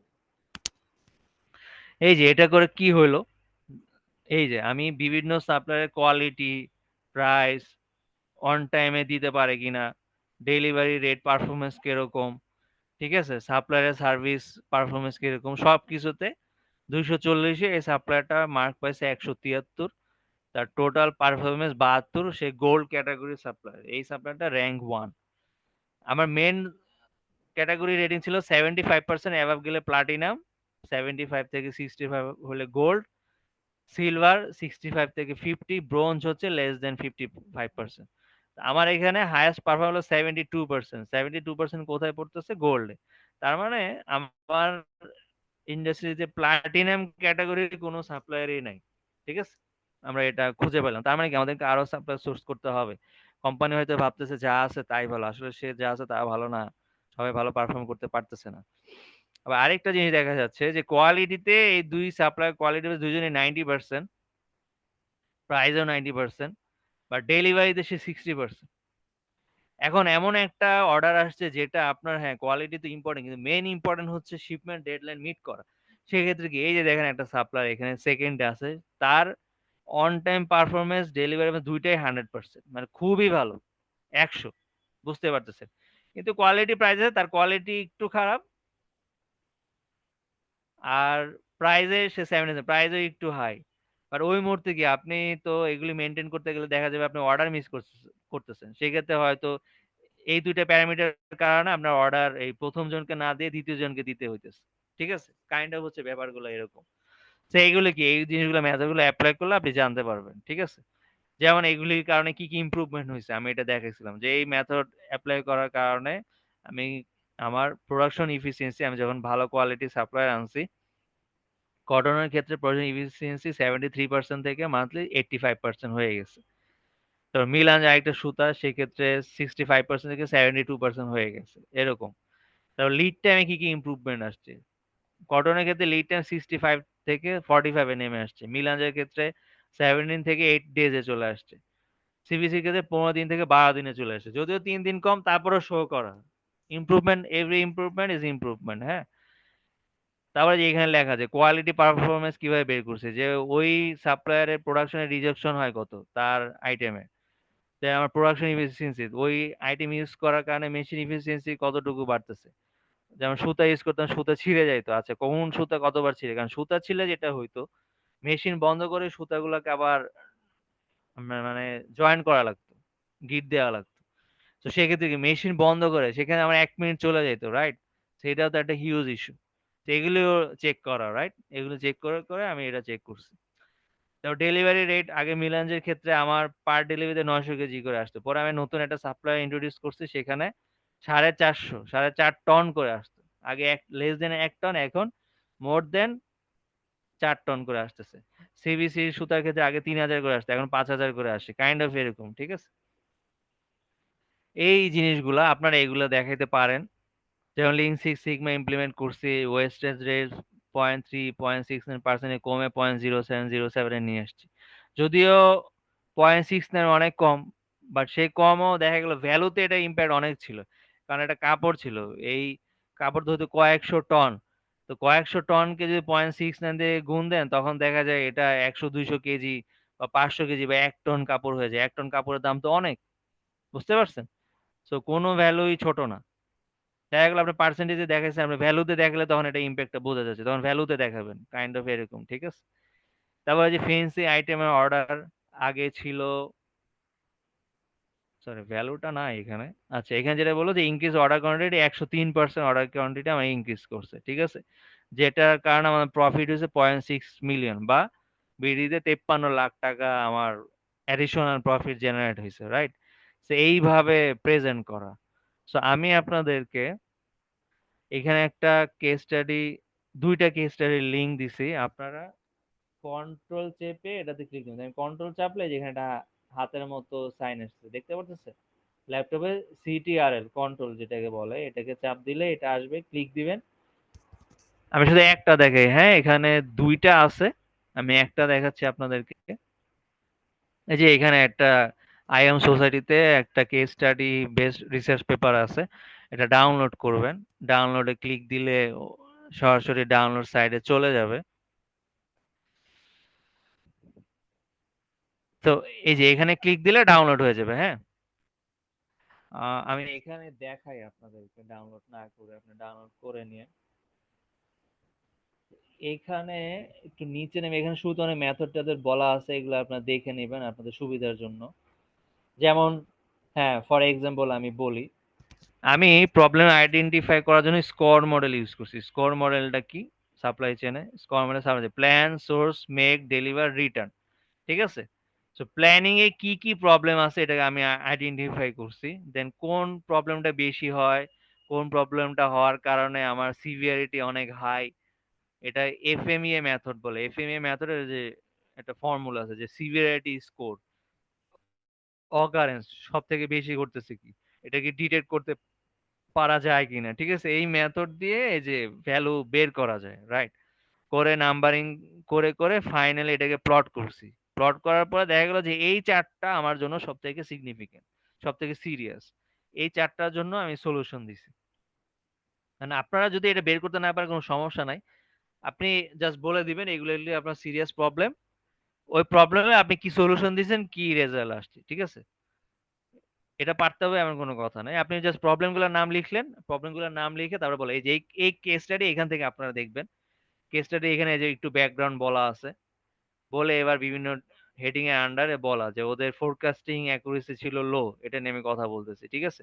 এই যে একটা ফোরকাস্টিং মডেল করলাম, করে অ্যাডজাস্টেড ফোরকাস্ট ডেভেলপ করলাম, এতে করে কি হইলো দেখেন, সাদা বারটা হচ্ছে কোম্পানি বলছিল, এই যে সেলস প্ল্যান, কোম্পানির প্ল্যান ছিল সাদা বারগুলা, আর স্ট্যাটিস্টিক্যাল ফোরকাস্ট আমি যেটা ফোরকাস্ট করছি সেটা হচ্ছে এই যে নীল কালারের যে বার, এগুলো ছিল আমার ফোরকাস্ট, ঠিক আছে। আর অ্যাকচুয়াল ছিল হচ্ছে ব্ল্যাক কালার যেটা।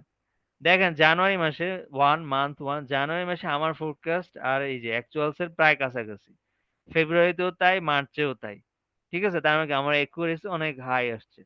যেমন এখানে, যেমন এই জায়গায় আবার কমে গেছে, এই যে আমি বলছিলাম এতটুকু হবে, কোম্পানির প্ল্যান ছিল এত, অ্যাকচুয়ালি হয়েছে তার থেকেও কম। কেন হয়েছে ওইটা আবার নিচের লাইনে বলে দেওয়া, এই যে এটা হচ্ছে stock level, opening stock, month opening stock কেমন ছিল, এখানে এসে কমে গেছে। এটা কমে যাওয়ার কারণটাও এখানে বলা আছে, যেমন আমাদের বাংলাদেশে আপনারা জানেন যে ডলারের ক্রাইসিস ছিল, সেই ক্ষেত্রে তখন আমাদের এলসি খুলতে প্রায় 2 মাস সময় লেগে গেছিল। তো এলসি ছাড়া তো সাপ্লাইয়ের কাছ থেকে ম্যাটেরিয়াল আনা যায় না, সেই ক্ষেত্রে আমাকে এই যে 1 মাস সাফার করতে হয়েছে। বাট 1 মাস সাফার করলেও এই যে যেমন এখানে আমি বলছিলাম এত বিক্রি হবে, বিক্রি হয়েছে কাছাকাছি, দেখছেন। আলটিমেটলি যদি আমি এই যে সেলস প্ল্যান নিতাম তাহলে তো আমি এই পরিমাণ স্টক এনে রাখতাম, তাহলে আমার এই পরিমাণ সেল কম হইতো। এখানে লিখছি H1, H1 মানে সিজন 6 মাস, প্রথম 6 মাসকে H1 বলে।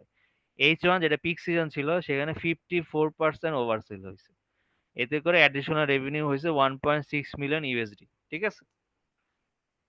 তো এইভাবে দেখানো, হ্যাঁ, গ্রাফ আঁকে, এইভাবে আঁকতে কষ্ট হলে নর্মাল এরকম চার্ট দিয়ে দেখাবে, ঠিক আছে, যেভাবে দেখানো যায়, বা একটা নাম্বার লিখে বড় করে দেখানো যায়, যাতে ওরা বুঝতে পারে।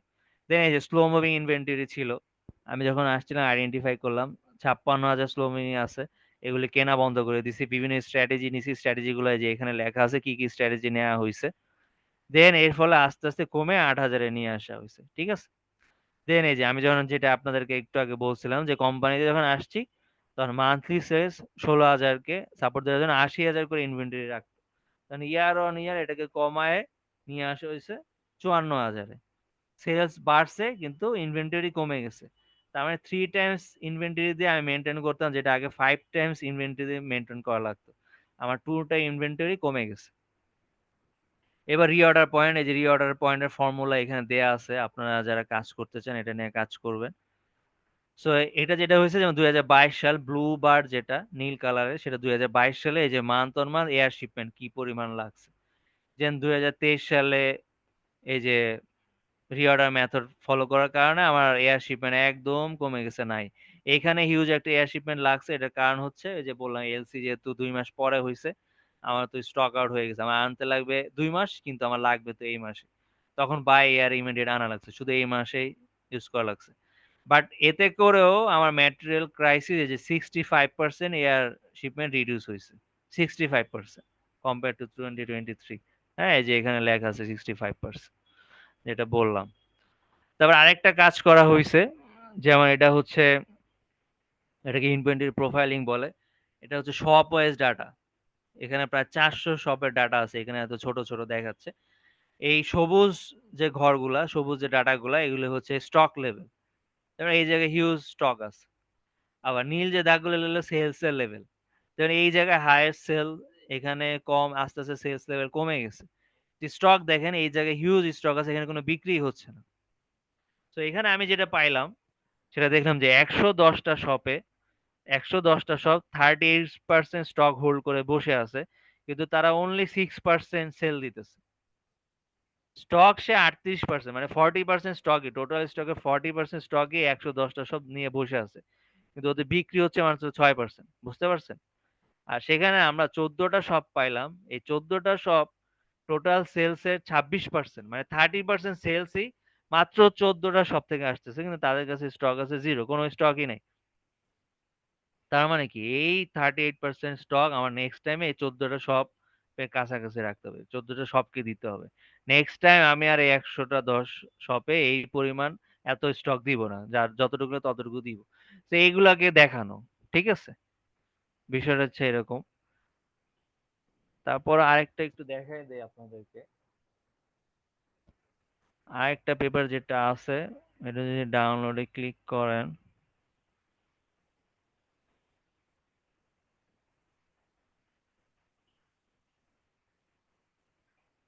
এখানে শুধু রেজাল্টটা নিয়ে কথা বলি। আপনারা দাঁড়ান, নিচে নামলে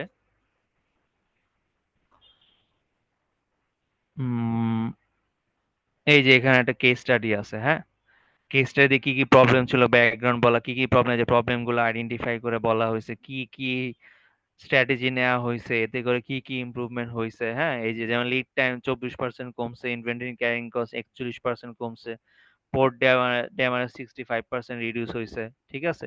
আলটিমেটলি এই যে কোম্পানির অপারেশনাল এফিসিয়েন্সি, আগে কোম্পানির এফিসিয়েন্সি ছিল 65%, হ্যাঁ, এই যে লাল দাগ, আস্তে আস্তে এই যে এটা কোন লেভেল, এটা 65% লেভেল, আস্তে আস্তে ইনক্রিজ করছে, এরপরে সেটা 85% লেভেলে উঠে আসছে। তো এইভাবে দেখানো, আশা করি সবাই বুঝতে পারছেন। সো এইটাই ছিল আজকের প্রেজেন্টেশন। কারো কোনো কোশ্চেন থাকলে জিজ্ঞেস করতে পারেন। তো আশা করি বুঝতে পারছেন কেস স্টাডি কিভাবে কাজ করবেন, ঠিক আছে। রিয়েল পারফরমেন্স গুলোকে হাইলাইট করতে হবে, নাম্বারে বুঝাইতে হবে কি প্রবলেম, এটা একদম স্পেসিফিকলি বলতে হবে প্রবলেম কি, আইডেন্টিফাই করা, ইত্যাদি ইত্যাদি। আশা করি বুঝতে পারছেন।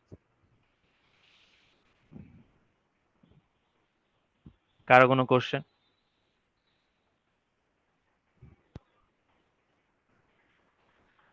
তাহলে আজকের মতো এখানেই শেষ করতে পারি আমরা।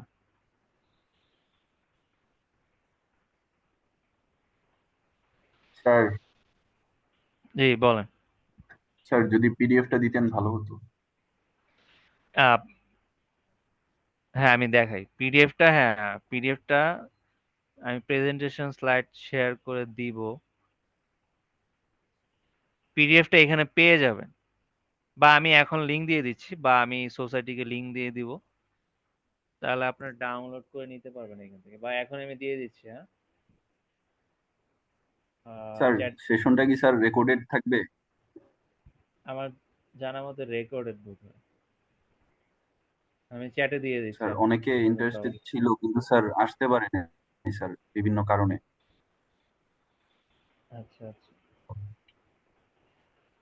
যেমন স্যার লোডশেডিং এর কারণে স্যার এইদিকে স্যার অনেক লোডশেডিং।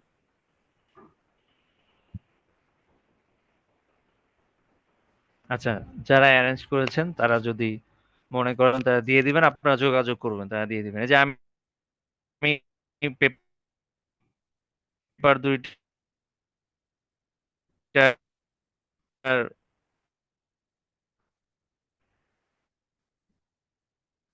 কেস স্টাডি দুইটা পিডিএফ দিয়ে দিয়েছি, কারো আর কোনো কোশ্চেন থাকলে বলতে পারেন।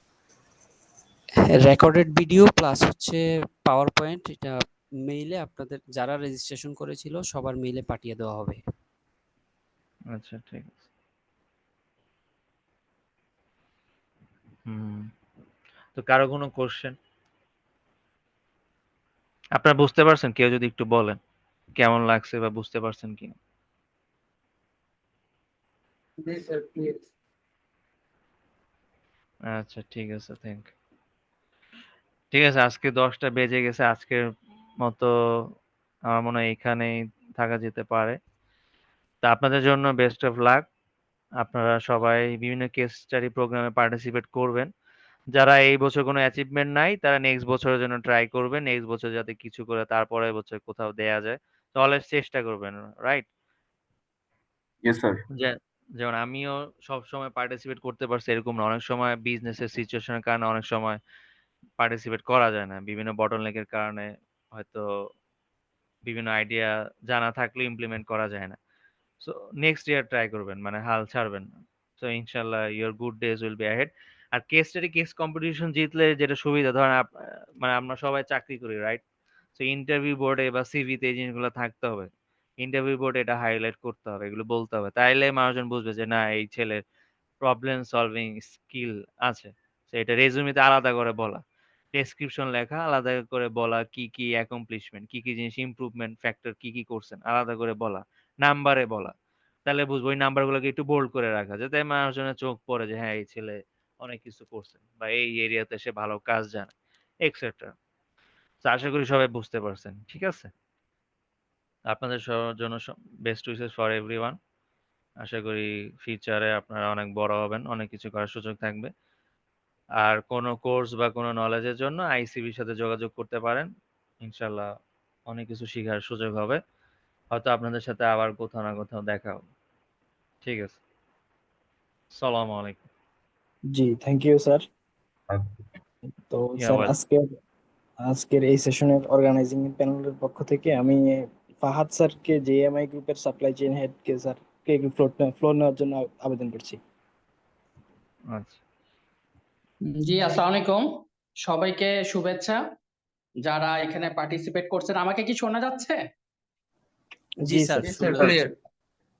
আচ্ছা, আমি জেএমআই গ্রুপে গ্রুপ সাপ্লাই চেইন হেড হিসেবে আছি। আর ক্লোজলি ভাবে আমাদের তুমি করেই সবাইকে বলছি, তারেক এবং শরীফ দুইজনের সাথে আমার কাজ করার সৌভাগ্য হয়েছে।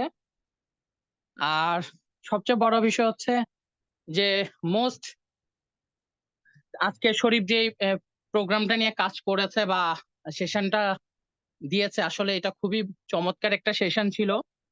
আমিও যদিও ফুল টাইম পারি নাই, মাঝে মাঝে আর কি আউট হয়ে গিয়েছিলাম নেটওয়ার্কিং এর কারণে। তো তারপরেও আমি মনে করি যে সাপ্লাই চেইনের যে দিকগুলো ও আজকে আলোচনা করেছে, যেটা আমাদের খুবই জানা দরকার। আর বিশেষ করে একটা জিনিস শরীফ এইখানে উল্লেখ করেছে, যে আমাদের কাজের সার্থকতা বা আমাদের অ্যাপ্রিসিয়েশনটা। সো সেটা আমাদের কোম্পানির তরফ থেকে যদি হয় কোম্পানির তরফ থেকে, অথবা যদি ব্যক্তিগতভাবে হয় ব্যক্তিগতভাবে, আমি নিজেকে আরো প্রেজেন্ট করতেছি যে বিকজ অফ দ্যাট দ্য শরীফ যে সময় বাংলাদেশের সাপ্লাই চেইন এক্সেলেন্স অ্যাওয়ার্ড পেয়েছিল, সে সময় আমিও শরীফের সাথে সেখানে উপস্থিত থাকতে পেরেছি। সো ইটস মানে আমাদের গ্রুপের পক্ষ থেকে আমাদের এটা একটা প্রাইড, এবং আজকে একটা ভালো জায়গায় শরীফ যেখানেই যাক না কেন, আমাদের জেএমআই গ্রুপের সাথে তার একটা সংশ্লিষ্টতা শরীফ স্বীকার করবে, এটা আমি বিশ্বাস করি। তো overall good enough for that. আর বিশেষ করে সবচেয়ে বেশি কৃতজ্ঞতা জ্ঞাপন করছি আমাদের তারেকের জন্য, যে সে যে এই প্রতিনিয়ত এক একটা নতুন টপিকস নিয়ে ফ্রি ওয়েবিনার করতেছে। আমাদের টপ টু মিডল টু একদম এন্ট্রি লেভেল থেকে যারা আমরা কাজ করতেছি সাপ্লাই চেইনে এবং বিভিন্ন জায়গাতে, তাদেরকে যে বিভিন্ন জ্ঞান সম্পর্কে, বিভিন্ন প্রযুক্তি সম্পর্কে, টুলস এবং টেকনিক সম্পর্কে এগুলা যে জানাচ্ছে, সেই জন্য আমি ওর সংস্থা এবং বিশেষ করে ওকে কৃতজ্ঞতা জ্ঞাপন করছি। এবং আপনারা যারা এই সেক্টরে কাজ করছেন, আমার মনে হয় গতবারে যেমন ছিল আমাদের এক্সেলের উপর, পাওয়ার বিআই এর উপর সাজিবুল ছিল, এখন আমাদের শরীফ আছে। তো আপনারা একদম ডিটারমিনেট ভাবে যদি এই জায়গাগুলো নিয়ে ওনাদের সংস্পর্শে থেকে কাজ করতে পারেন, আপনাদের কর্মময় জীবনটা আরো টেকনিক্যালি ভাবে আরো সুন্দর হবে। এবং বিশেষ করে রিপোর্টিং এর ক্ষেত্রে এটা মানে অনেক ফ্রুটফুল আর মোটিভেটেড একটা আপনাদের কাজ হবে। তো আবারও সবাইকে থ্যাঙ্কস আমাকে কথা বলার সুযোগ দেওয়ার জন্য। আপনাদের সবাইকে আমি ধন্যবাদ জানাচ্ছি যারা এখানে এসছেন। আর শরীফ এবং তারেকের প্রতি বিশেষ থ্যাঙ্কস। তো thanks for all. Thank you sir.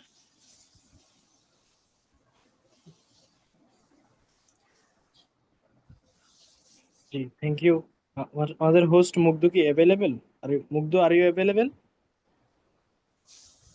জি ভাই, ওকে, ধন্যবাদ ওকে। ফাহাদ স্যারকে আমাদের মাঝখানে গুরুত্বপূর্ণ কিছু কথা বলার জন্য।